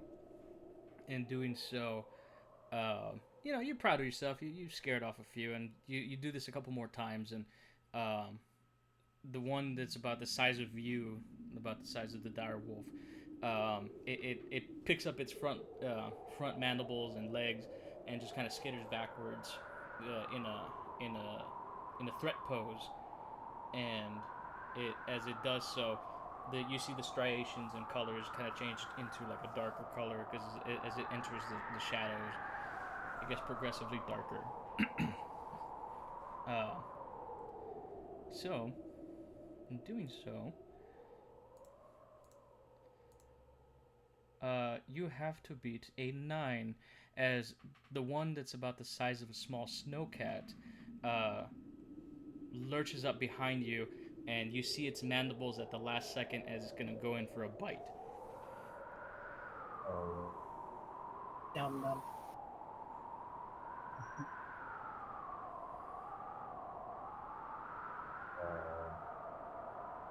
I will use.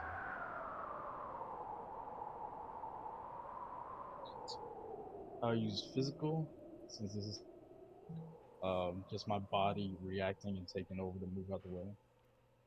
Okay. I will also use this move as a d6 and Child of the Wild. All right. So, 10, 8, All right. 13. Um, you beat it with not a heroic success, but you do beat it. Um, as the fangs come down immediately, and you scamper away from it to ignite your flames.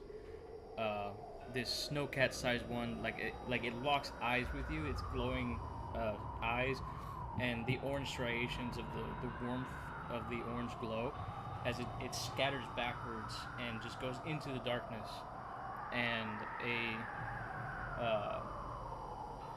what would you want to go ahead and do? Do you want to chase it, or do you want to let it scamper away? I'm gonna watch it run away a little bit, see where it goes, and after I can determine that it's a good ways away, and also like where it may be hiding out, I just go back on my patrol. Every time I get back to that spot, I sit there ignited, waiting a second to see if it ever comes back out. Okay. As you sit there ignited, you see as your illumination glows out, you see about 13 of the house cat sized ones, like just on the periphery of the light that you emit. As there, you see the little legs just kind of scatter back into the darkness, and you just see um, hundreds of luminescent eyes just kind of look at you as they go into the darkness. And as you kind of step away, you can feel the ever encroaching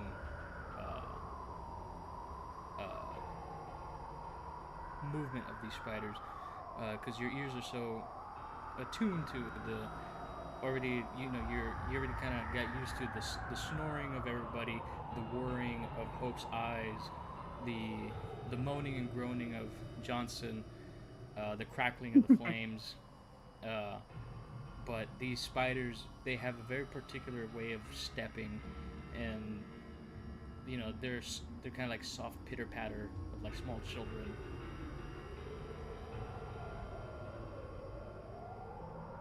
And occasionally you hear the chittering as they kind of rub their mandibles and kind of sound like crickets. Big ass crickets. Big ass crickets. Big cricket asses. And they didn't leave. I'm gonna slip away AFK for just 1 second. Sure.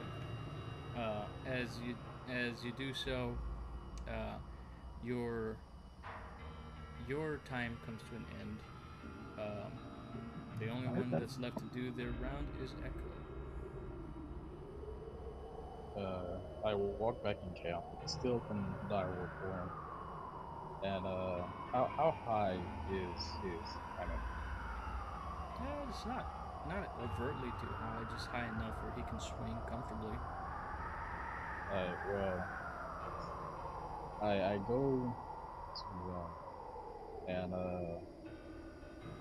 grab the edge of his like sleeve with my fangs, and I start pulling them off the him.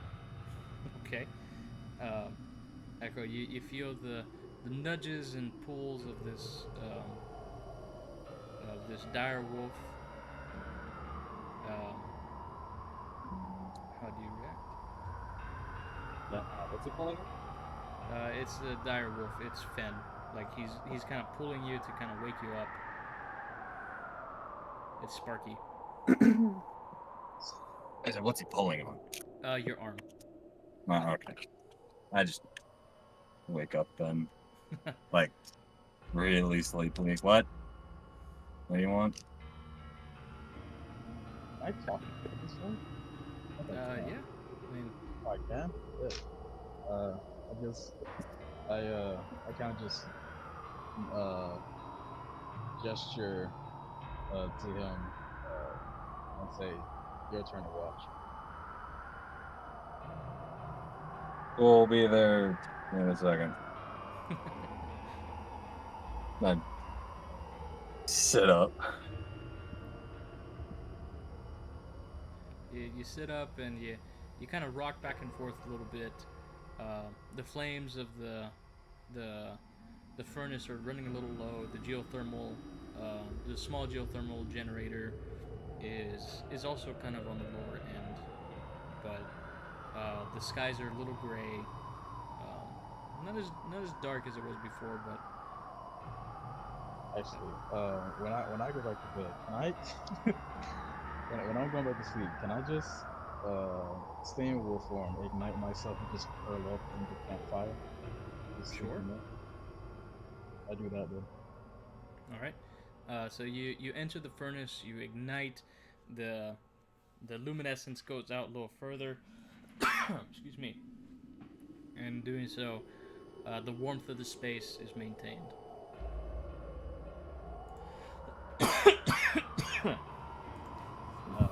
Echo, if you'd like, explain to me how do you spend your moments of or your last couple hours being awake before the dawn breaks. I am on top of the van, kicking my legs, looking through my rifle, just at anything that happens to walk by. All right. You're sitting on like it's not the van as Okay, then I'm like up Devlin high hasn't somewhere. yeah Devlin hasn't kind of come in yet, but you're kind of like now. So where the furnace is, there is a space that you can sit on. It's not hot, but it's warm enough, um, high enough away from the space. But you, as you kind of look in the periphery from where you're at, you do see, um, tens of these spider-like things just at the periphery of these at the light that the flames provide. You can see they're kind of testing the boundaries um, as as Fen breathes. The flame kind of goes down and goes back, and you see where like they put their legs in and they feel the heat, and then they just kind of step back a little bit. Roll me a d6.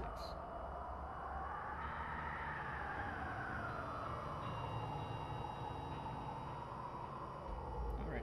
At a 3, you're able to clock one that is about the size of the dire wolf, trying to sneak up behind you. Immediately turn, just fire off around, and just make it sink onto the side. And just, you see this large thing. As you kill it, the striations and colors that it has turn sheet white like snow, and its eyes the darkened color just turned light blue and then just kind of cloud over as this thing just kind of slides off the side and curls up.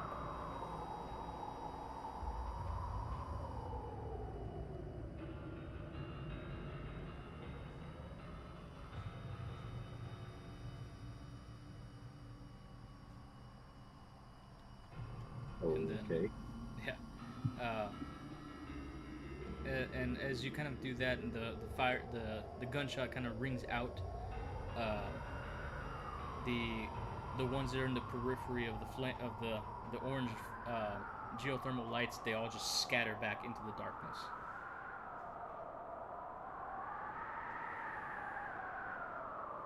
But with your handy dandy goggles and vision, you can see where they've kind of gone back up to their nests, and they seem to have given up for right now in terms of eating food.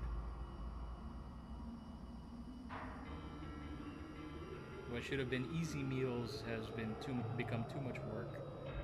They're now just kind of lurking about, quite a respectable distance from the campsite.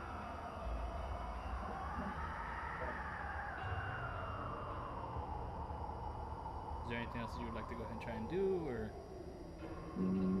No, I can't think of anything. All right, easy enough. The gray lights start the gray sunlight starts to peer in through the factory walls. You do hear the rumbling of old Sheila as you see in the distance Devlin just kind of pull up to one of the bays, and the large rumbling of this machinery. Like, you see some of the spiders that were like near the factory walls skitter higher up because as they don't know the sound. They're unsure.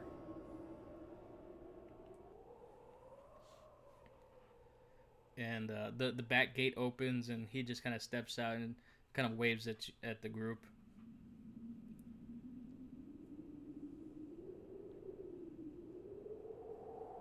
I guess it's time to go.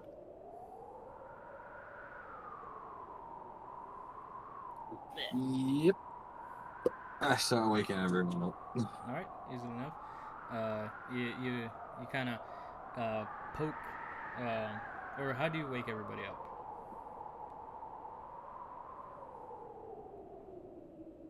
I. Hmm.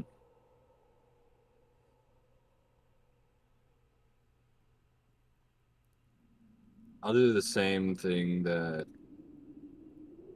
Doc did to Fenrir. I'll poke him with my rifle. All right. Fen, you get poked by the rifle. Uh, you know, same manner, just but on this time from the flames, you can see Echo just kind of. You could feel that smug smile from behind the mask. Good morning, sunshine. I hate all of you. I crawl my way out of the furnace, shaking off bits of charcoal from the wood that has burned beyond its limits. I revert back to my human form and start collecting my things. All right, easy enough. You collect your things. You do notice that one of the chitinous pieces that you had is gone from your tent site.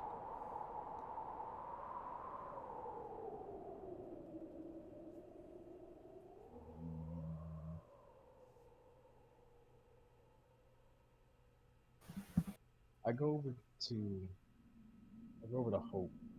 Mm-hmm. Like, hey, Hope, I have a question for you. For who? For Hope. Hope, Okay. did you see anyone go near my camp as I was on patrol? Yes.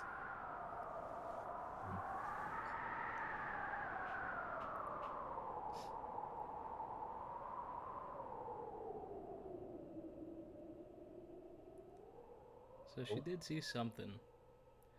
Um, Hope did see one of the smaller, the cat-sized spider one. Like as they were testing the material, it managed to get its leg through, and then just kind of touch something and just kind of pull it out. And as it did, it just kind of tried to sink its teeth into it and took it with it. A spider stole your stuff. Oh, great. So use that. But It does look like junk. I didn't think you needed it. You know they say one man's jug is another man's spark plug. So use it for a gun. Something else. all right. Besides the gills, I was making something out of mouse parts.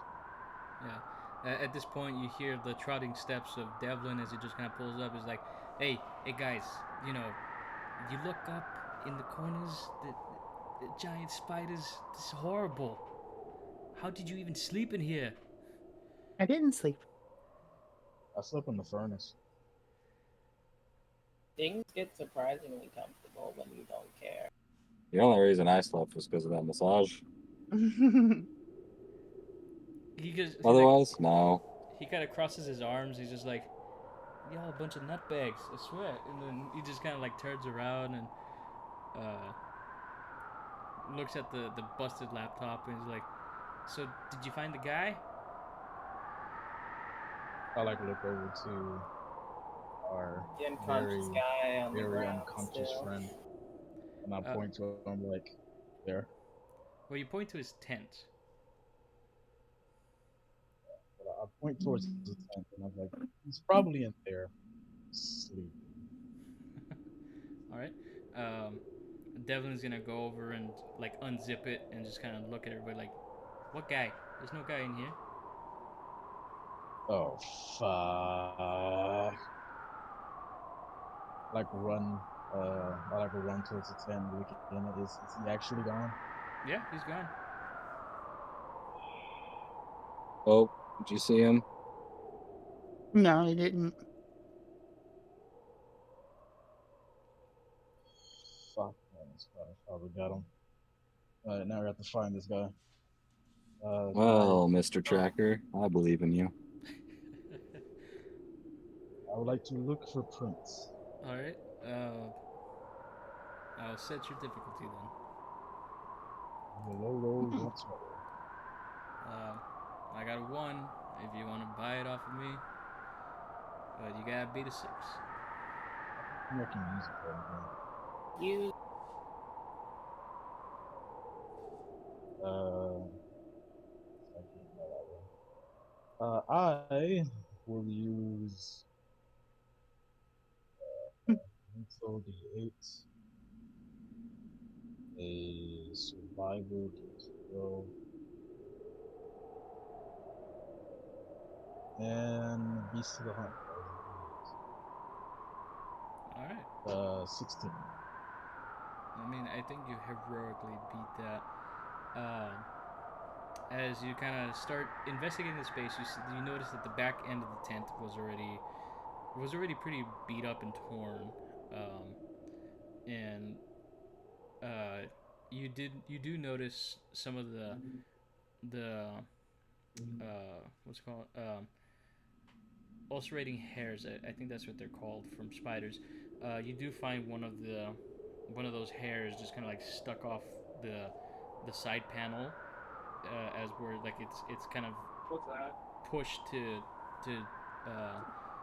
gauge if this thing was alive or dead. It didn't know, but you do see blood mark or a blood streak being pulled away from the space, and as you kind of follow it and you look straight up, Johnson is already encased in the cocoon, far up.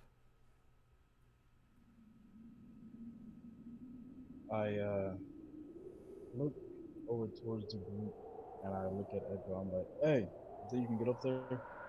Do you promise to catch me if I fall? I swear I will catch you. I'll even Why put do you I- back together. Why do I not believe you? I don't know, maybe you're pointing a gun to my face twice. He did the same thing. Hey, if you was climbing up there, I would say the same thing. I Alright. sigh. I sigh. Fine. Try to get up there. All right. As you kind of do teleport hops up, as you get closer, you hear the as a bunch of chittering starts happening all around you. As the closer you're getting, you're starting to see like denser and denser webbing. You're entering the nest of this colony. You're about 40 feet up at this point, and the nest itself, as you with your goggles, you can see hundreds of eyes just kind of staring back at you, and you just see like motion, just very gentle motion as these things are kind of fanning out to Nope, he's fucked. Let's go. to surround you. Can you see any of this happening to him? You can't. You're 40 feet below him, and up top is very dark. You're good up there, right?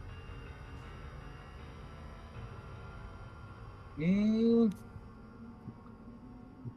thousands of red dots mean good?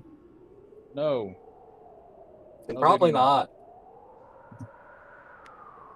I look over towards Hope and the rest of them. Should we go up there and help him? Do I have a way to even get up there?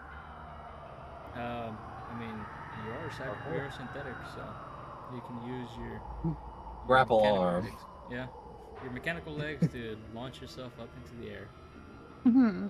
or you can dig your hands into the side paneling of the concrete walls and climb up.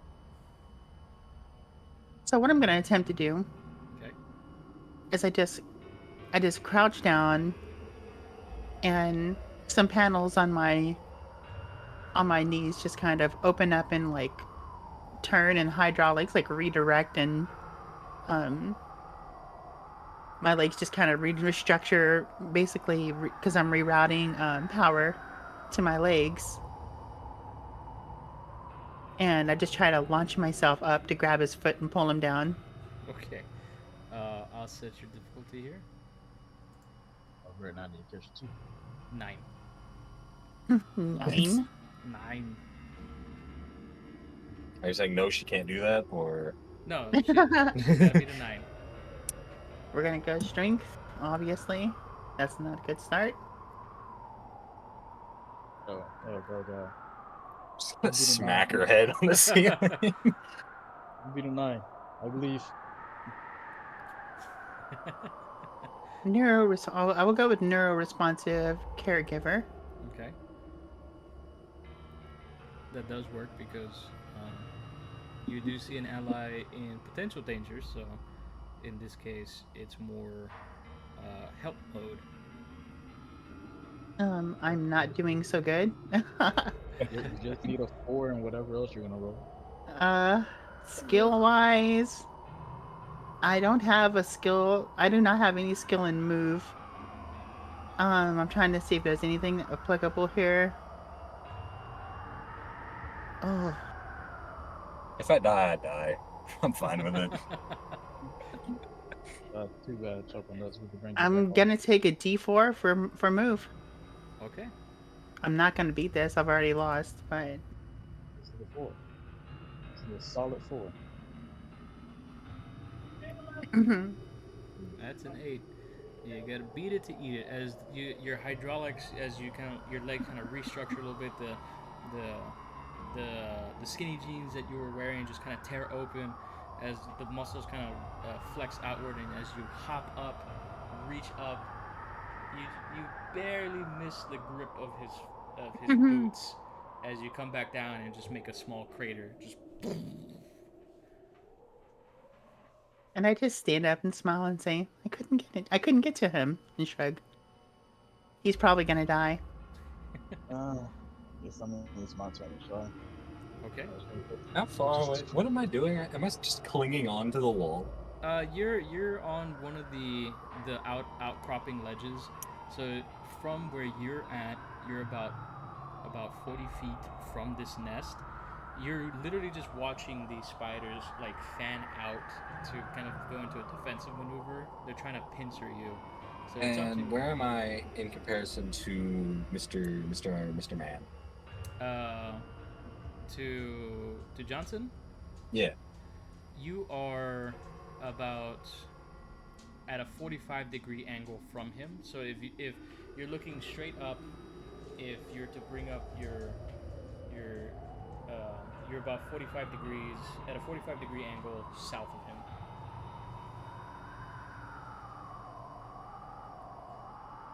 Couldn't I just jump to him and pull him down? Can you jump 40 feet straight up into the air? To teleport. There you go. Yeah. Again, these spiders are watching you. They're trying to pincer you. So we'll set the difficulty. We'll increase the difficulty for this because you are in their territory.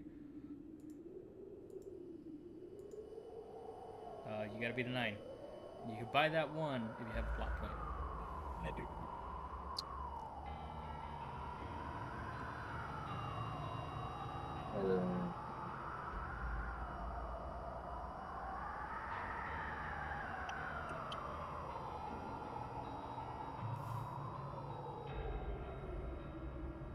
Ten. Oh, do I get a plot point for taking that D4, don't I? Yes. To my die pool. Forgot about that. Wish we had boots of spider climbing right now. Both just standing down here, looking up, like, hope he doesn't die. Hopefully you're not dead.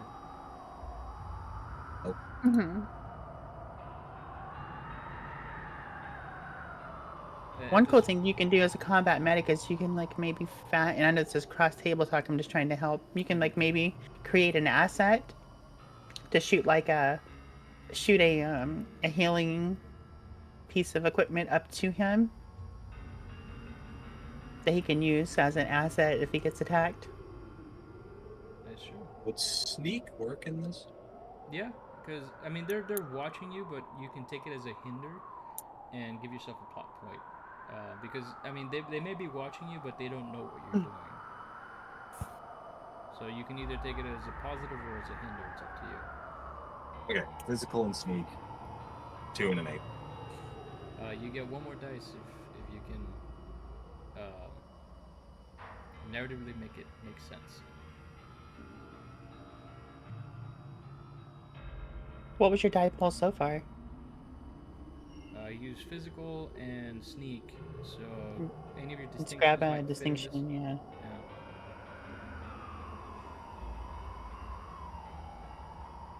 Perfectionist.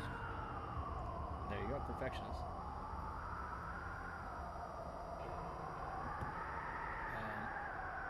At a 10, you gotta beat it to eat it. So as you teleport up, you grab the cocoon body of the doctor, and as you're trying to like pull back, that silk is strong, and these At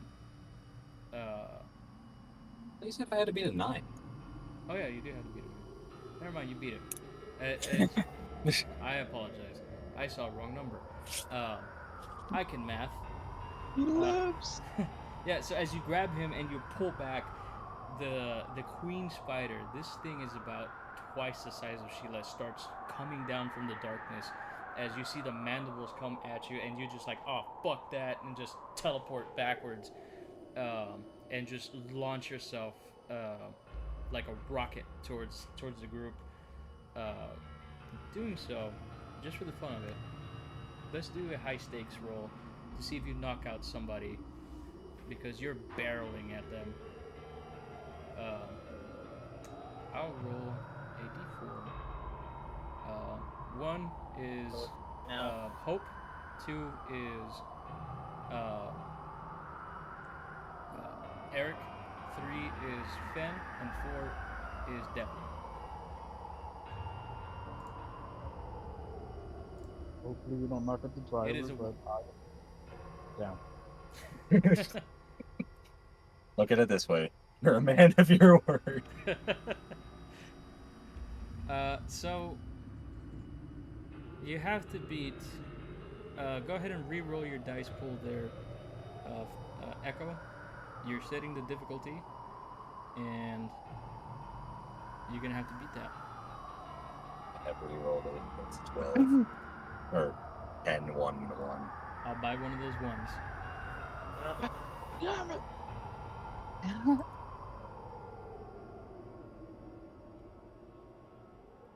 So for And who's got to be that?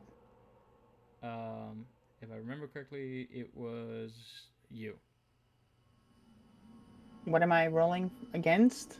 You're rolling against an 11. A 10? Or no, just a 10, yeah. He can't take the ones. Yeah. You gotta beat What him. what but why am I rolling again? Because he's teleporting in a panic, so he's literally just flying at the group at breakneck speed. How can you knock out? You just happen to be in the trajectory. Right, physical. You'll be fine, you're a robot. Oh, there's a 1 for you. I'll buy that one. No! Oh god, we're all gonna die! How big is the doom pool now? 1d12 and a How big d8 is the Doom Pole? and a d6. Imagine a Death Star. Shit. When he gets to 2d12, he gets to end the scene in whatever way he wants, by the way. Which is not far away. Alright guys, we just need to stop rolling ones. Okay, and what else am I doing? 6. Mhm. You gotta roll higher than a 4. Yeah, I'm just trying to figure out. That was my attribute and my distinction. And I guess fight applies here. Yeah. Instead of me knocking out Hope, Hope knocks out me. with a 14, Just close behind you. as Mhm. Echo's flying at you at breakneck speed, because of course he's in a fight or flight mode. You see this enormous queen spider just Oh, yeah. fucking bigger than the size of Sheila, just coming down from the darkness. Doesn't exit the cocoon or the cocoon layer of silk just enough where you see its enormous body, its many eyes. How do you catch him? I just I see him flying right towards me. And I fight back the combat programming to just like let him splat, and I just kind of catch him in my arms like a baby and cradle him. Easily enough. As you do so, the padding that is your forearm, the, the dermal skin becomes a little bit puffy, kind of like an airbag kind of material. As you catch him, you see the back of her legs from the calves. You just see the as the hydraulics just kind of take the impact, and she just kind of like resets herself, perfectly upright. And Echo is holding the cocoon of Johnson plus himself, being cradled like a small child in Hope's arms. Marky, you lied to me. Hey, look, didn't come my way. I had no rule of this. Good Does catch, not change. Good catch, Does not Hope, change the and fact that you lied to me. I will never forget this. I will tomorrow. Devlin is just like he's already like inside of Sheila. You can see from the open doors his head's just poking out like, fuck that. Devlin, come on! I No, haven't even fought the spider yet. no, fuck you, fuck that, fuck those things. We're leaving. I go over to Hope, cradling Echo like a baby. With my big synthetic boobs just resting on him. Yep. I go to Echo like, can I see the cocoon of yours? Which are is actually alive and so it is which time. Yeah, go for it. All right. I like I cradle the cocoon and I grow out my claws and I start going down the opening it up. All right. As you open it up, goopy juices kind of droop out as he's partially melted as he was being digested. He's goners. Hope, as much as I want this to continue, can you please let me go? Sure, I drop him on the ground. Thanks. You're welcome. Hey, Doc. Already, I Can you do overcast anything with he's this? alive. Can you What do do anything I with this? roll? You got a pill for this one? Oh, do I roll? Is he just dead already? If you want to roll, it's up to you. Sure, not- I'll roll. He's Can I just check a pulse? goopy mess. Roll another one so we can get a scene ending D12. Mental notice whack. That's it. Gotta beat a 7. God, son of a! That's it. 10, 8, 8. 10, That's a 8. 1. No, wait, that's not a 1. Who am I looking at? That's Echo. I don't see Eric's rolls. Oh wow. Okay. Damn. I think I got it. Yeah. You know he's just digestive goops at this point, but you do the whole wheel and deal of like, oh, I will try to save him, ha, and just grab a chunk of like melted flesh and just, here, you will live. Yeah. Then I after might- like pretending to do that for a few seconds, he just starts looking around like, okay, does he have anything valuable? I'm like over his shoulder, like, you got this, Doc. You can save him. Meanwhile, just rifling through his wallet. As you rifle through his wallet, you do find a good amount of credits in there. He's not gonna need this anymore. No. You do find a key card.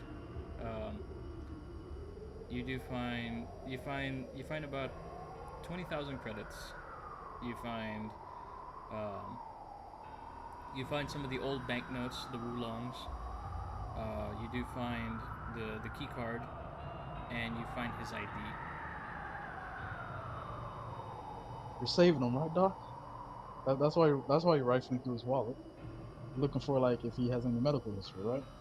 Yep, here's some old banknotes he had on him. You can use those as bandages.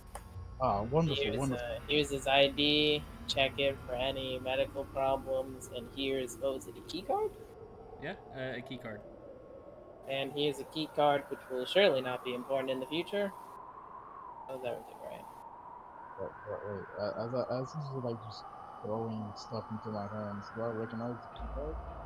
As you kind of look through the key card, you do notice that it is for one of the hotels in uh, near the Order of Ilia.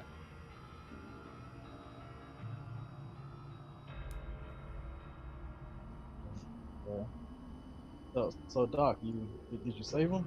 Is he gonna live? You know, after spending a lot of time with him, as you've noticed, Yeah. I've seen you put much hours and tender love and care into this. yeah, he's fucked. Yeah, he did.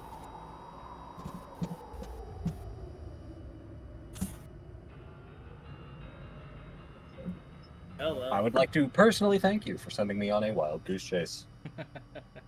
Look, if it was you in that sack and you had a chance to be alive, wouldn't you want us to rescue you? Absolutely not. I would go out in a blaze of glory. Blaze of glory being melted.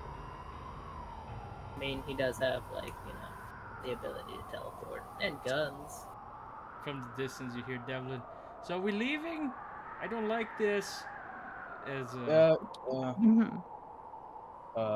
Is there like anything like physical I can pick up left of them, or is it just all like slop? the meat slop, the bones are still there. Okay, well, I will do this then. Is this solid ground under us, or is this concrete? Concrete. And I break concrete. Sure. I If you mean, want to try and. I guess. Anything's breakable if you try hard enough. Yeah. Including your own arm. Here for you, I'll set the difficulty. Gotta beat a 7. Wow, I'm getting a lot of 7s. Cool. Yeah, let's roll another one on that. Yeah. I will. God, hope not. I will try to make a man-sized hole in this floor. Look, Uh, are you sure about that? A man-sized hole. If you get a 1, Hmm. hmm, Just gonna put his hand down and be like, cracked. do I wish to risk a one for some interesting content? it's up to you. You tell me. Well, while he's agonizing over whether or not to literally punch rocks, Eric's gonna start taking like all the Sure. valuable stuff. I'm gonna use physical D10. All right. The last time we had a situation like this, Adolfo turned into a good laugh. Fight D10. And I think that's all I have. Yeah, I don't know if these Mhm. will work here. Survival could work for you. I already rolled the other one, but can I roll 2 skills? You can roll distinction skill and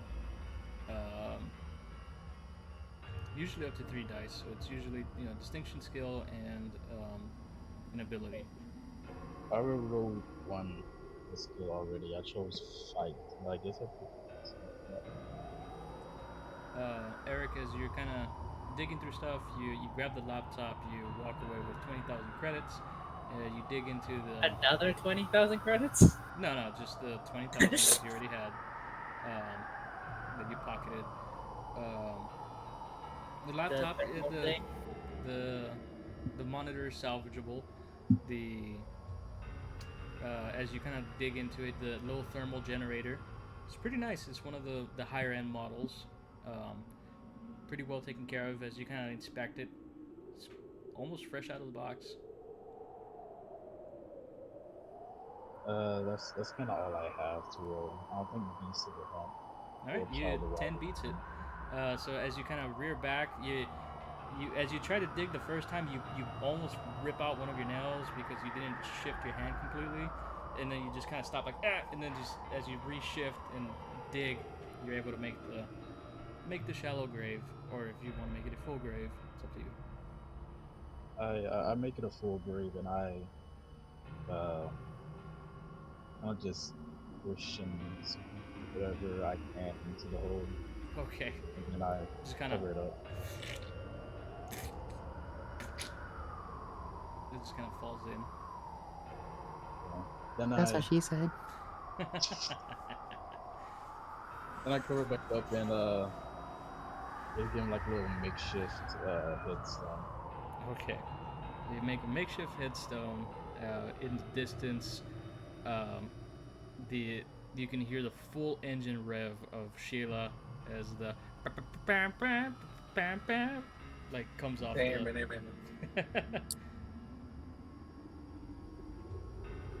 Get the rest of myself. I'm like, well, What's that song called? La cucaracha. Hold on. You added more ammunition to his soundboard. What have you done? That's not how you spell that. How do you spell Cucaracha. I found it. Okay. I'll say, can you just like use speech to text? Sometimes Spanish gets a little wonky when you do speech to text. That's fair. Because a lot of the words, as you speak Spanish, they quite literally sound how the way you speak it, but in the English phonetic sometimes doesn't realize how to translate it correctly. Okay, no las dos. Exactly. ¿Por qué no los dos?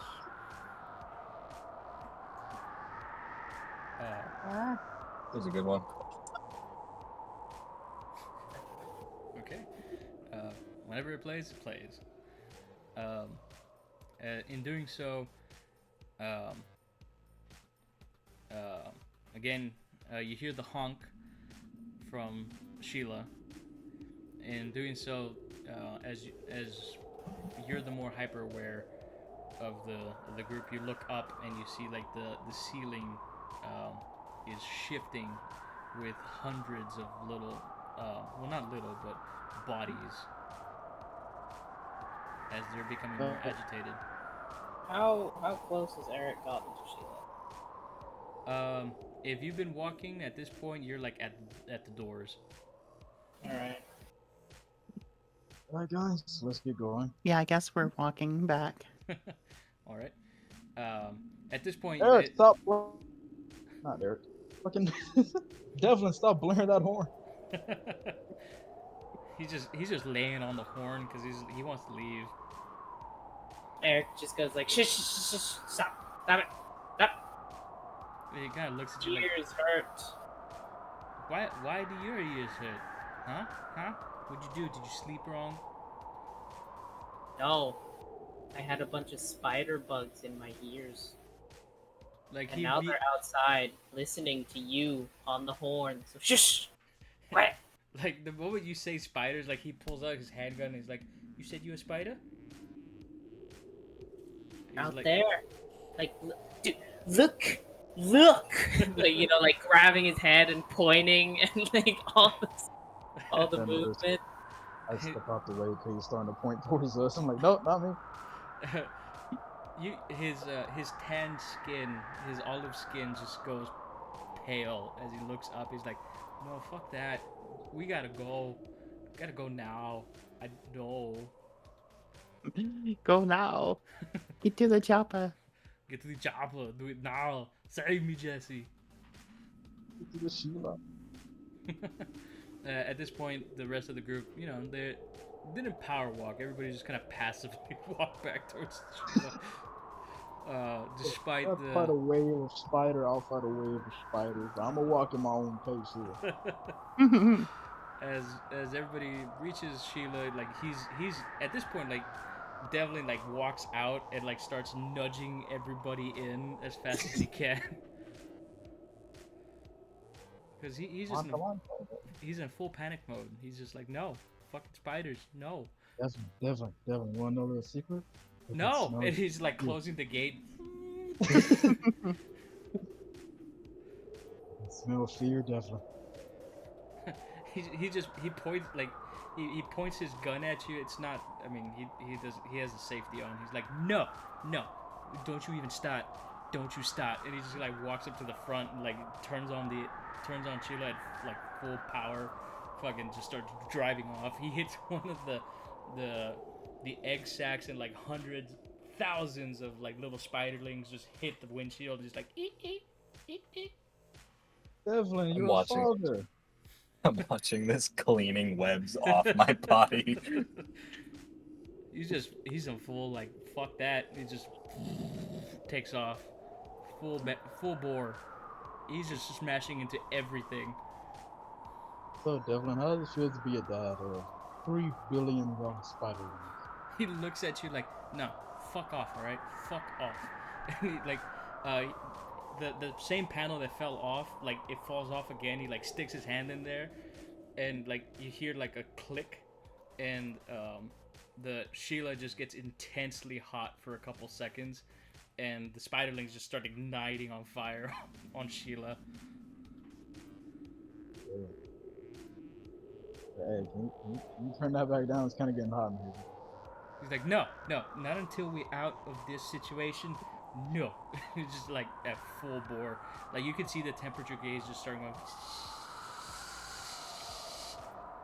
I say you keep it on for a while. No, please don't. You don't do that. Is Echo injured? He is not. Yeah, okay. He's just picking off spider webs off his body. So, at this point, he drives for about like 30-40 minutes. You're already in the outskirts of Thunderridge. The city is not becoming a horizon point, but at this point he's turned off the heated shell of Sheila as he kind of pushes back the panel. And he just kind of grabs the baton, places it through the steering wheel, and turns around and looks at everybody like, so what's the plan? Where are we gonna go? What are we doing? Turn around, we're going back into the spider place. Fuck that. You can just get out of my vehicle. I'm not driving a person who's gonna put me in that kind of situation. I don't think my heart can You want take it. me to get out? I teleport to the top of the roof. Actually, Devlin, I believe I left my pistol there. You might have to take a little quick detour, little U-turn. He looks at you like dead fish eye, like, no. Okay. As for where we're going next, and I kind of like beat the top of the roof where I suspect Echo being. Probably have to head back to Gray, see if we can fix it still. So what you're telling me? We're going back to Gray? That's great. You know what? It's fine. I can live with that. I can live going back to seeing Gray. Gray's a good guy. He doesn't have pet spiders. You're good. And he just kind of like sits down and he's just like, you can see he's visibly sweating, like he's having a full-on panic attack. I just grab him by the head and pull him into my chest and pat his hair. It's gonna be okay. Right when she's done saying that, Eric's gonna like put his hand, like, you know, do the thinking pose and be like, wait, wasn't Gray working on those robot spiders he was talking about? Devlin, at this point, like the moment you mentioned that, like he starts having the panic attack, but like he's settling down in Hope's bosom. Meanwhile, up top, Echo, as you're outside, it is crispy barbecue of spiderlings all over Sheila. Just chunks are just like falling off, like charcoal chunks. Is there? Are there any living? Or are they all dying? No, there are a few that are like skittering around. I take one. Sure. It's about the size of a small baseball. Come back in the truck. Okay. Hey, Echo, you're back. How you? What the fuck is in your head? It's my new friend. As you do that, you just see Devlin like push off Hope. He's like, ah! And just like runs to the front and just throws himself out the window. Hey, fuck. And you just like in the rear view mirrors, you just see him rolling. And you just, That's hilarious. I'll go get him. I'll go get him. I go teleport out, catch him, bring him back in. and at this point, he's like, he's just like batting you away. He is really afraid of spiders. Man, he would have hated me. He passes out like foaming at the mouth, full on like panic attack. His eyes roll into the back of his head. Alright, Echo, that may have been funny, but maybe a bit too far. He is our driver. I guess you might as well start learning how to drive the thing now. Any of you have any proficiency driving vehicles? I am going to set difficulty on this one. Anybody who's gonna try and drive Sheila has to. Oh, is someone gonna try to drive her already? You're gonna have to. It's currently speeding down the road. Yeah, it's at a 10. So anybody who wants to try and attempt to do this, you have to beat a 10. I have a little bit of knowledge, I guess. Don't really run, please. Well, before you do your roll, what were you gonna try and do? The same thing, but I have a driving skill, but I'm going to let him. I want to sit. Wait. How high is your driving skill? Because I will gladly step away from this fucking skill. That would be metagaming. You don't know that. Go ahead. Your turn.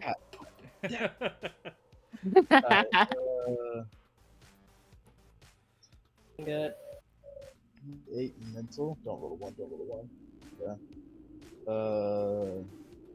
D6 for drive. What's the worst that could happen? I roll a 1 and we die. Something will definitely happen. Totally. And I'm gonna go take Child of the Wild as a hinder. Alright. Can I ask what it means when there's like blue D6s? Like blank D6s on crafts, drive, and fight. It just means D6. It's just a die icon. Okay. Yeah.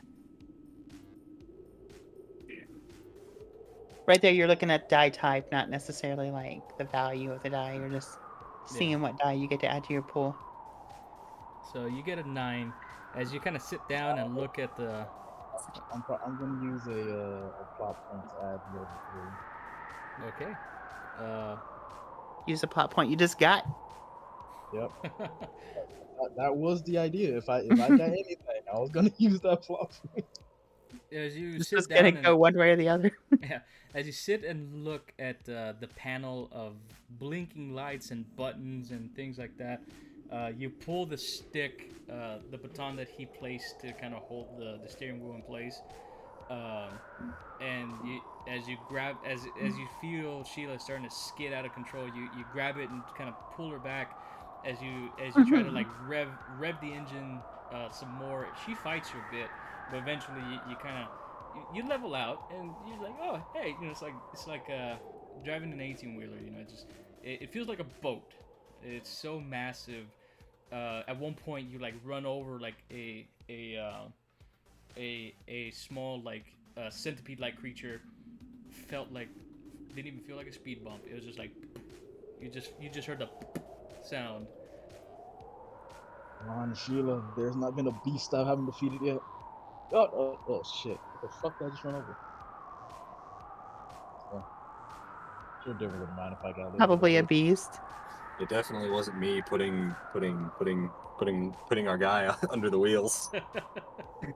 Oh, I swear to God.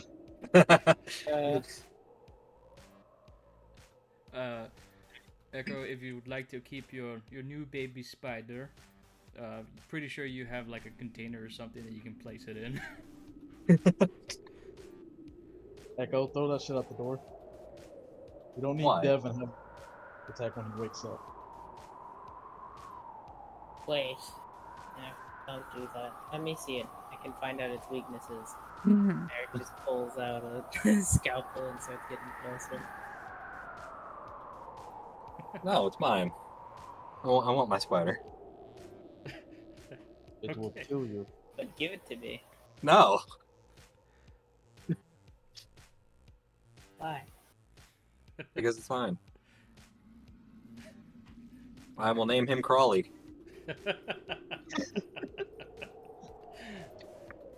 As you put him in his new little container, Crawley takes the same colors and striations of whatever container you put him in.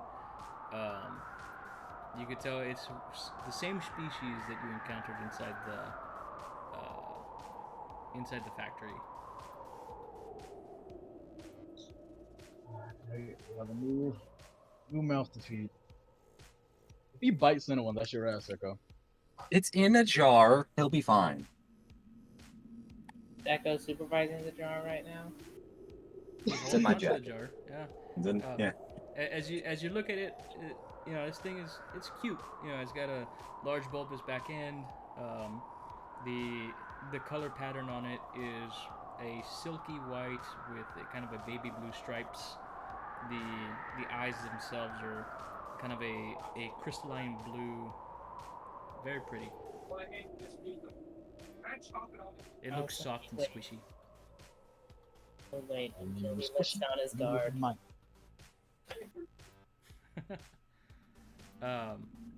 So, as you're driving, you try to mess with the buttons and you accidentally turn on the radio a little too loud, fucking lower it back down. What is this button? What does this button do? If you want to roll one of the button, push a couple of buttons, roll me a d4. Alright guys, if I activate the ejection seats, All right. At a 3, as you push one, Mhm. you hear from the outside, you hear as you see the tank treads on one side just shoot off, and then like you hear a second set come back on. oh, that's how you do it. What did you do? I replaced the treads. Were they broken? No, they weren't. But now we know. Now he should really label these things, Knowing is half the battle. especially in a giant lantern. um, The more you know. yeah. As you keep driving, is there anything that any of you want to try to accomplish, or just chit chat about?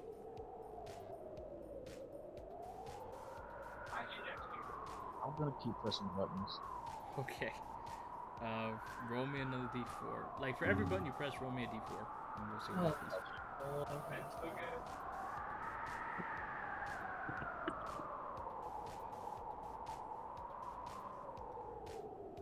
Okay. I will not buy those ones because this is more just for comical effect. As you press 2, you push one of the larger green buttons, and the entire cabin just goes utterly silent. Like there's no more noise coming in or out. Even the radio, you can see the speakers bouncing, but there's no noise. As you push another button, you push a weird blue one. The back gate just as it just open and close. As you push a purple button, the rail gun that was used earlier just kind of comes up, and you hear it start to charge up, and just you hear in your side view panel, you just see the giant rail beam just fire off and just in the distance. It's kind of getting fun. And for another one, you push like a kind of pinkish looking one. You see a disco ball kind of come out from the top of Sheila, and like the back panel like flips over a Murphy bed in the shape of a heart. Alright, Devin, I see you. And then I'm sure that's fine. and the final button that you press, another side panel comes down, and a toilet appears, and then a privacy screen goes up.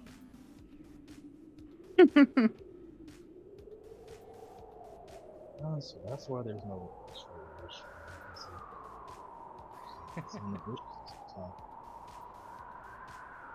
And as you kind of re-push the buttons, they just kind of go back and go away. I will jot down these butts so that I can press them. Okay. At this point, he's kind of waking up. Like, huh? What happened? Hey, Devlin, enjoying your little heartbeat back there? He's like, I swear, I had nightmare of spiders. Oh my goodness, no, my poor ticket can take it, Oh, oh. Yeah, it was just a dream, Devlin. Don't worry about it. Kind of sits up, fucking sweat off the brow, just kind of like wipes it off, like, oh jeez, you know, get out of my seat. And he just kind of like, Alright. I like get up from the seat. He kind of sits down and he's like, you push buttons, didn't you?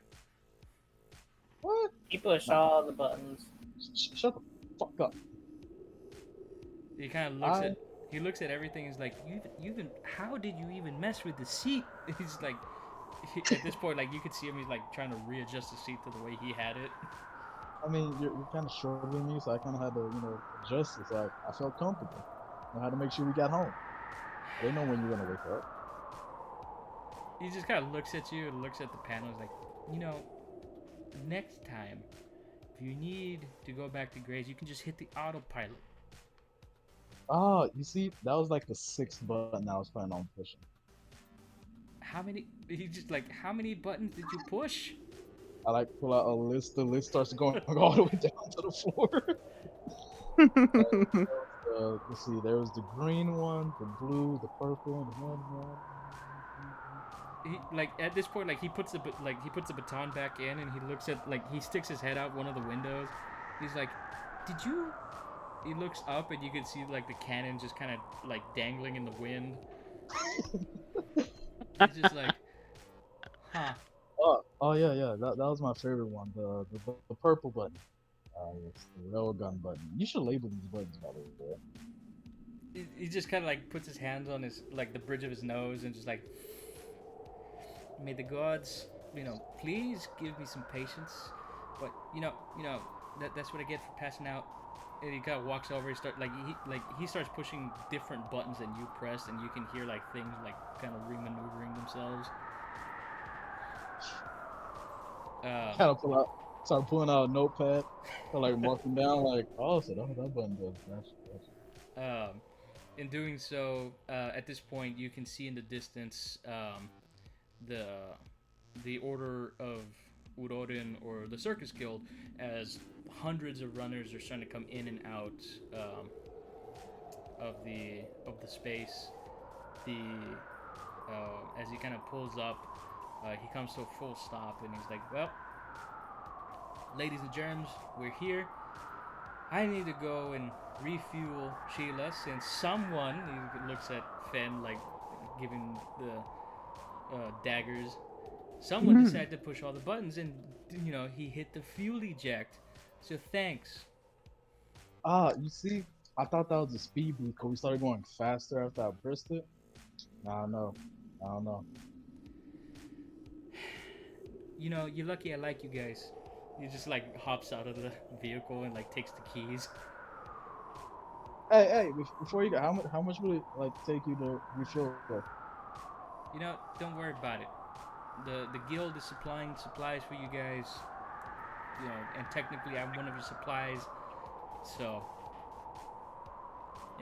go do your thing. He kind of walks off and he's like, "Hey, yo, Mac!" And he just like starts chasing down somebody. I'm gonna go find Gray. All right. Easy enough. As the four of you step out of old Sheila, people see you again. They're like, "Oh, hey, it's those guys," and you do see Winter, she's got her little crop top jacket as she kind of zips up, and she's removing her mechanical arm, and she places it down, and just kind of like stretches a bit, and just kind of polishes. Like she removes the rubber fitting where the mechanical arm sits in. And she looks at the group. Oh, hey guys. Y'all are back pretty quick. Hey, Winter. Hello again. Yeah, we were able to find the guy, but he's no longer with us. Points at the robot. It's her fault. It wasn't her fault. If anything, it was your fault. No. But yeah, things happened. He yeah, he's dead. She like pinches the bridge of her nose. She's like, well, you know, Gray's not gonna be happy about that, but he's in his office as always. She pulls out like a phone book size like little ledger, and she starts like skimming through it as fast as she can. She's like, he's open for the next 45 minutes. All right, well, I'll make it quick then. All right. Good luck. Godspeed. All that wonderful jazz. And then she kind of, at this point, like people are lining up behind you. It's like does she have like one of those desks with like assorted candies and shit on them? Yeah, it's on the outside, so like literally it's just a desk, and then there's like little glass jars filled with different like candies and edibles and things like that. Edibles? What kind of edibles? You gonna what? What kind of edibles? The make you feel good kind of edibles. There's also the stay awake kind. There are the hyper focus intensive kind. I don't need those right now. I'll take a lollipop and walk into Gray's office. All right, you take one of the lollies, and these things are about the size of. Yeah, take two. Huh? Okay, these things are about the size of golf balls. They're loaded with like sugars and amino acids to kind of keep anybody who does runs and stuff like that, you know, keeps them focused. That way they don't fall susceptible to Mhm. in the same sense of road hypnotism, but in this case, snow hypnotism. Oh, I know what to do with these. I grab a lollipop and just start teasing it with my tongue, rolling, like sucking on it, putting it in and out of my mouth seductively. Oh, I don't think these are. You know what? Never mind. As you do that, like 7 or 8 of like the runners just kind of stop and look at Hope like, hello. And as you start approaching the doors, as you know, she's seductively doing the lollipop thing. You hear the blaring music of like metal, and you do see a chair just kind of roll by, like one of the open, like the little window frames.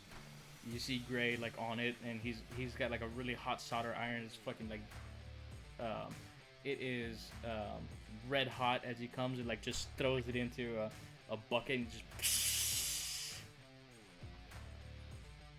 Hey, Gray, we're back. He kind of he rolls back from his chair, and he's just like, oh, shit. He kind of walks over to the stereo and like turns down some of the music. Why are you guys back? I thought, why is she back? She was supposed to be left with, Yeah. I just instinctively go sit down on the on the table and pull my hair up. Yeah. Well, Shit happened. talk to me, Goose. He just kind of like, he walks over, grabs like he grabs a cable port instead of like the remote port that the other guy used, and he hooks it up. Before I like go on to talk to him, is Echo and Eric with me? They are. Okay. Eric, do you have that laptop? I didn't realize it was in the room. Yes, Eric appears from the shadows. Laptop. He hands it to you, and then he like goes back into the shadows, like. As you give him the laptop, So, Gray, from the like Gray's glasses are like slit to like the base of his nose. He looks up at you. He's like, "Hey, whoa, yo, Quacky boy, um, your voice module piece. It's in the pink box in the back. It's labeled for you." Comes back out of the shadows and goes up to the box. As you go over to the box, it is the voice module you're looking for, but it is the next model up. Oh well, I'll take it. It's brand new. It does do everything that the older model does, but better.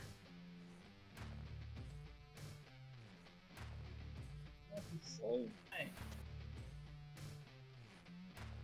And inside the box too, there's also the dermagel. Gray wasn't sure if you needed to give your synthetic, or your synthetic skin. So he tossed in like 4 or 5 cans of like the derma skin. Sure. Take it all. He doesn't know. He just dumps stuff that he thought you might need. And then disappears back into the shadows. All right. Do you give him the laptop, Ben? yeah, and as I'm heading on that time, like, sadly, Johnson died. Like he stops typing for a second. He takes off his glasses. He grabs the bridge of his nose and just kind of like pinches it. Like, how?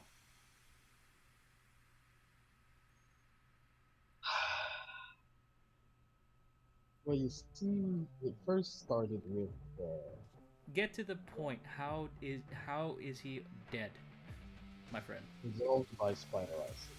There you go. Like the moment you say spider acid, he like stops for a second and looks at you and looks at the rest of you, and he's like, "Spider acid? Are you, Yeah. No Like- spiders.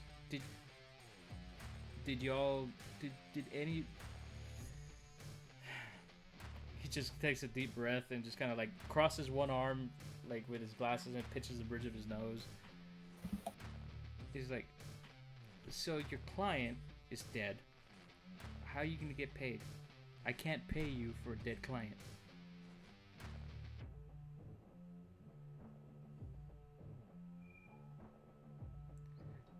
But you know, we'll bill it to Ilya, and so he rolls over to like a side panel, and he hits the wall, and it like the panel just starts coming like, and he's like, "Fuck," and he just like puts his hands in it and like,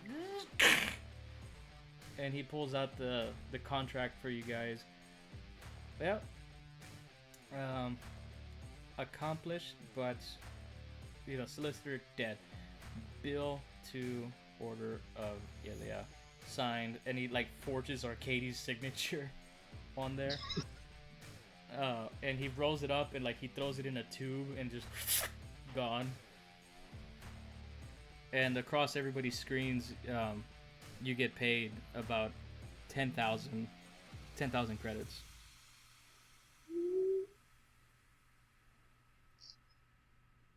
No money I'm not gonna spend ever. Let's go. Except for me, I have no account or way to receive money. Pretty much any money that Hope receives, he just kind of dumps it back into like a little fund that he has for you for repairs. That's how he's kind of been keeping you afloat. He kind of rolls back and he starts typing at the computer, and he sees, "What? So, you mean to tell me that your charge, the guy that was supposed to, get the memory banks, somehow activated, these defensive protocols on Hope?" Yeah. We found some blockers that didn't allow her to harm people, and due to a suggestion from a wise doctor, It was not a suggestion. I he literally decided said it was a terrible idea. he decided to take him down, and that activated Hope's attack protocol, so to speak. And she So came. you mean to tell me, Hope here, lovable, beautiful Hope, killed your charge? She killed the guy, and then dissolved him with spider acid. You telling me that she's got spider acid inside her? No. That was done by a regular spider, and I like walk over towards Gray, and I kind of like go to the laptop and pull up the screen with the combat protocol. He looks like, at the screen and he's like, "This thing's busted. The screen's busted. I can't read anything on here." Can you fix it? He pitches his nose again. He's like, "I could tell you're the smart one of the group." And he just kind of like rolls over and grabs he grabs like a disk drive port thing. He rolls back. He connects it to his laptop and he like cracks like he doesn't care about this laptop, so he just kind of digs his fingernails into the edges and just breaks it open. Grabs the hard drive and just sticks it into the port scanner. And the code that had appeared previously is now visible on his screens. Okay. Now I can show you what I was trying to say. It seems that lovable, kind Hope here has. As you're talking, he grabs like the junk that he just broke apart and like he kind of like does a basketball toss to like a huge pile of like mechanical parts in the back.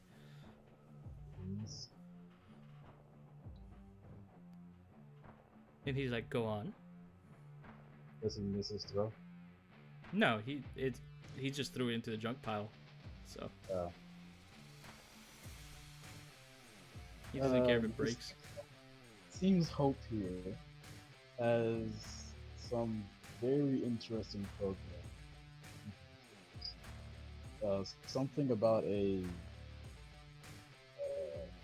combat protocol or something. Kind of takes off his glasses again, like staring you wide-eyed, like He's looking at you very condescendingly.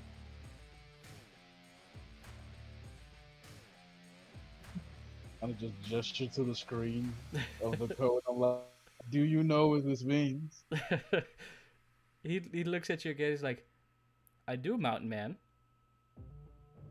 I don't know if you remember. You were here the last time that her attack protocols went off. I told you there's something underlying there." Well, we figured out what it was. Kinda. Really? I couldn't tell. He looks at the code and looks at you.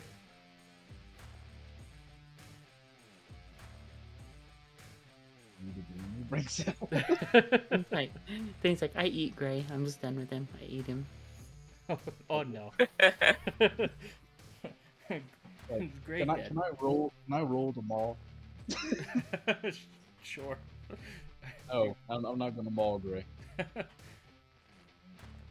You could tell he's a very tired and cranky man. So he's just like about done with your stupid.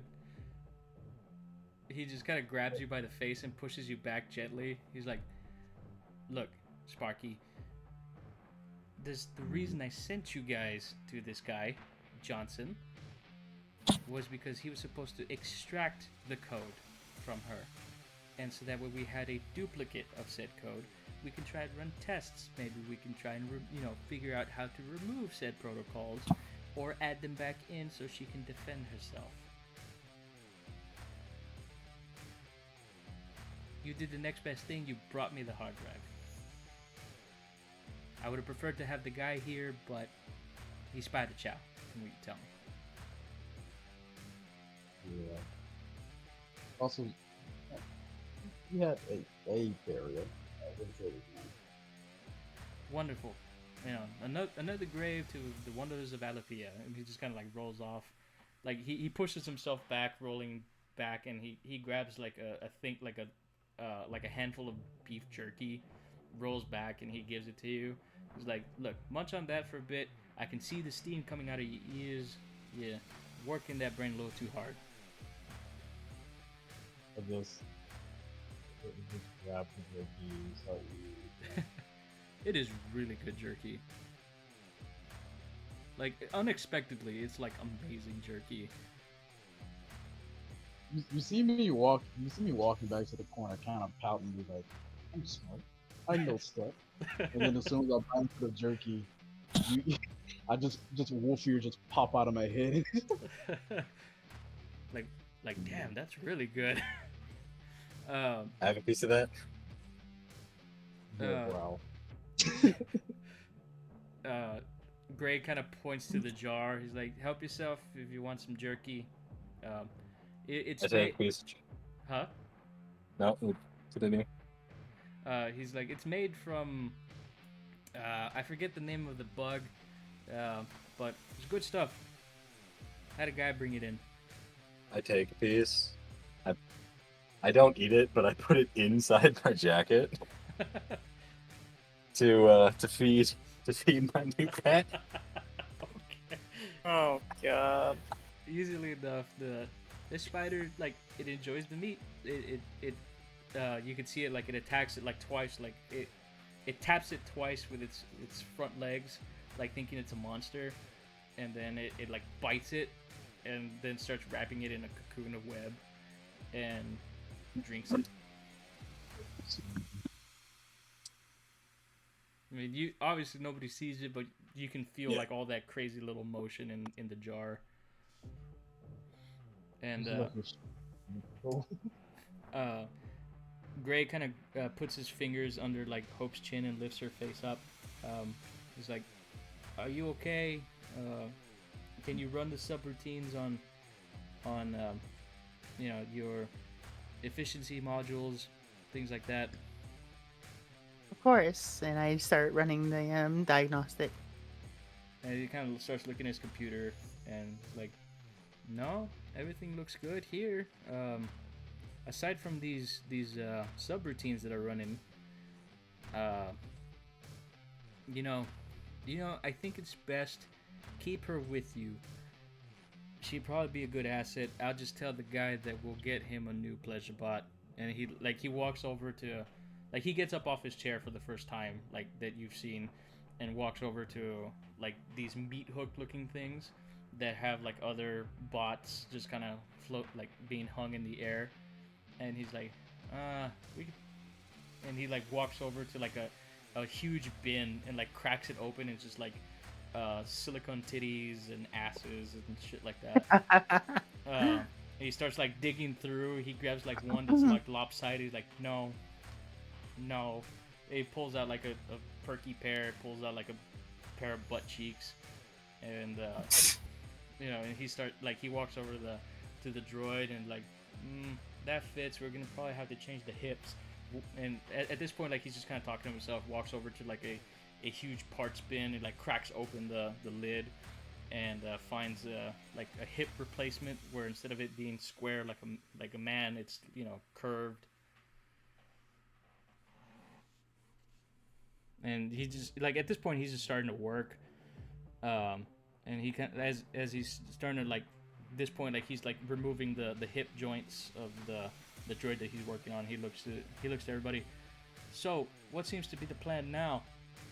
Are you gonna still look into the whole Marius situation, or what's the plan?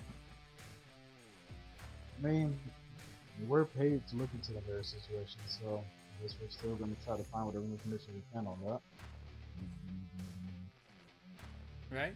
All right. And at this point, like he slaps like one of the ass cheeks into place, and he walks back over like with the titties like hanging over his shoulder, and he opens up a couple files in front of him as like structures start coming up, and he points to the southeast of Thunderridge, the Dark Lagoons, which is essentially like these kind of like La Brea tar pits type situation, where one of the larger geothermal factories exists that provides heat to the Order of Zanlem, and a couple other the minor city structures around.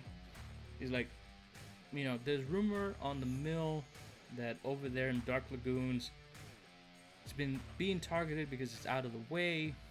I don't know if you want to try in your investigation out there, but be warned.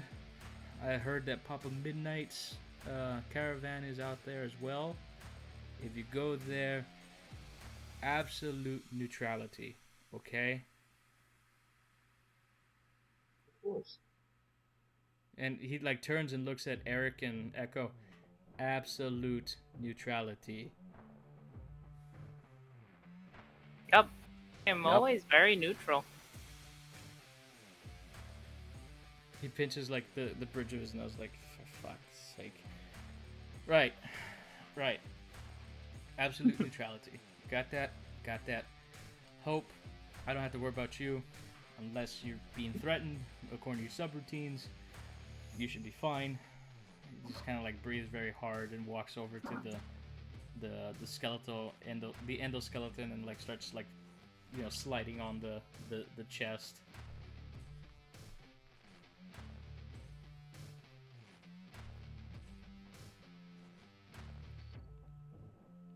He turns and looks at the rest of you like, I wonder how thrilled Devin would be to take his baby to a bog. at this point he kind of turns and looks at the group like, you don't have to stay here, but you can get out.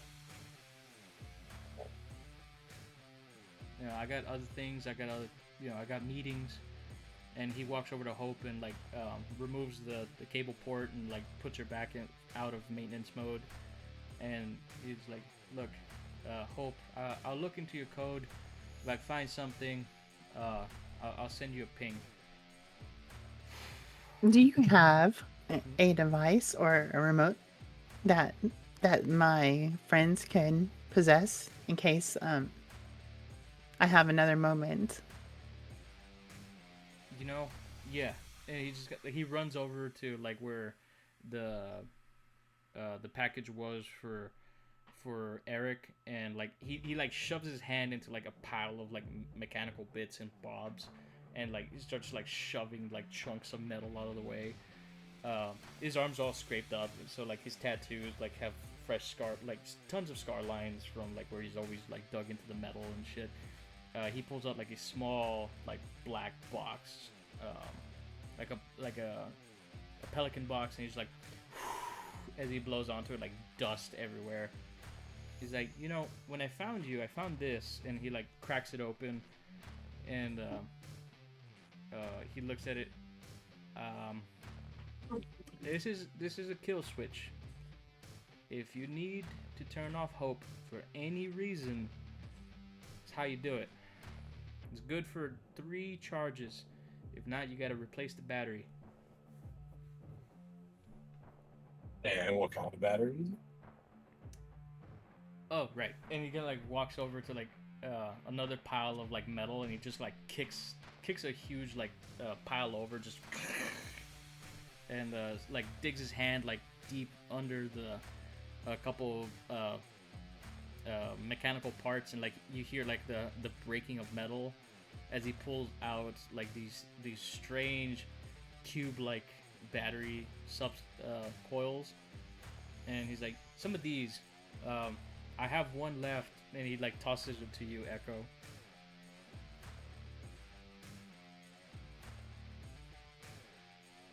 And this is? It's a battery. What kind of battery? I don't know. I have no idea. It's outside of my pay grade, but that should give you an extra 3 charges, because that kill switch uses a lot of power. When I'm assuming, and he kind of like walks back over with the controller. I think it makes a small localized electromagnetic pulse. So if you got any electronics on you, you might die too. And he puts it in your hands and he like sits back on his chair and starts rolling around. So, who's gonna carry around the small EMP grenade? Aren't I already holding it? You are. Oh, I thought you gave it to Hope.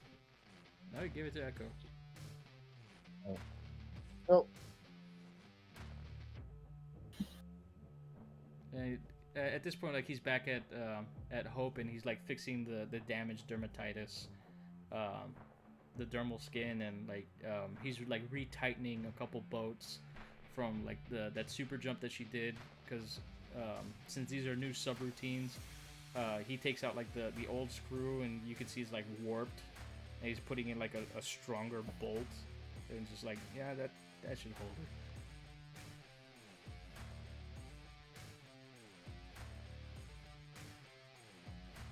And you kind There of you like, have it. uh-huh. Where fuck, what did he say? There was a thermal plant on the outskirts. In Dark Lagoons.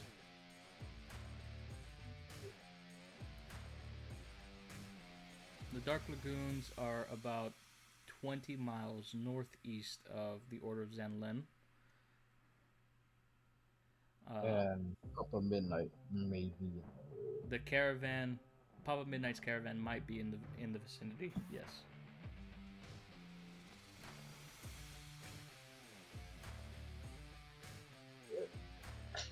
Alright, well, I guess we have our next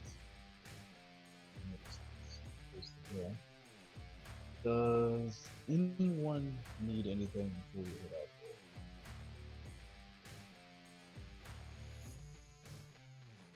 I Nope. don't think so. Do we? Is what's his name? The driver. Devlin? Is he still with us, or is because the contract ended, he gone? No, he's still with you guys. Okay. He's been hired on to you permanently thanks to Gray. Until you're done with your contract with the Order of Ilia, he's billing them, you know, for Okay. he's billing them for fuel cost, food, whatever Devlin needs to keep Sheila up and running, and Sheila is a gas guzzler, so there? That's exactly why I chose it. yeah.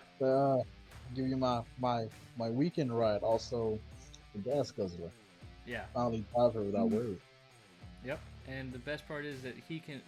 This is the first time Devlin's been able to ride Sheila for more than like a day without having to incur like super heavy costs to himself.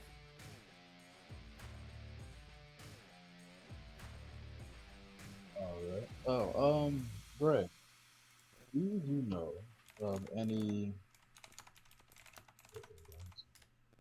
gunsmith? Either here at the Circus Guild? What about the Circus Guild? At this point, he's touching up like one of Hope's ankles, and he's like turns like, "What'd you say?" Oh, do you know of a gunsmith here? Gunsmith. You know, you can talk to Sambina. She kind of works with guns and other knickknacks and doodads. Usually I do that kind of stuff, but she's really good at it. Okay. Well, thank you. I'm gonna go sneeze on. All right. We'll go ahead and start calling it here for the evening. We'll pick up in 2 weeks' time. Let's go ahead and flip over to the thanks for watching. So, thank you everybody for coming out, hanging out with us for the night. Thanks for being among us. Oh God, I'm leaving. Oh, Goodbye. no. See you again. Well, bye everybody. Thank you for coming out, hanging out, and for those who decide to stay throughout the whole thing, if you missed anything, the episode will premiere on Sunday, and you can watch it again. Bye. Bye everybody. Goodbye.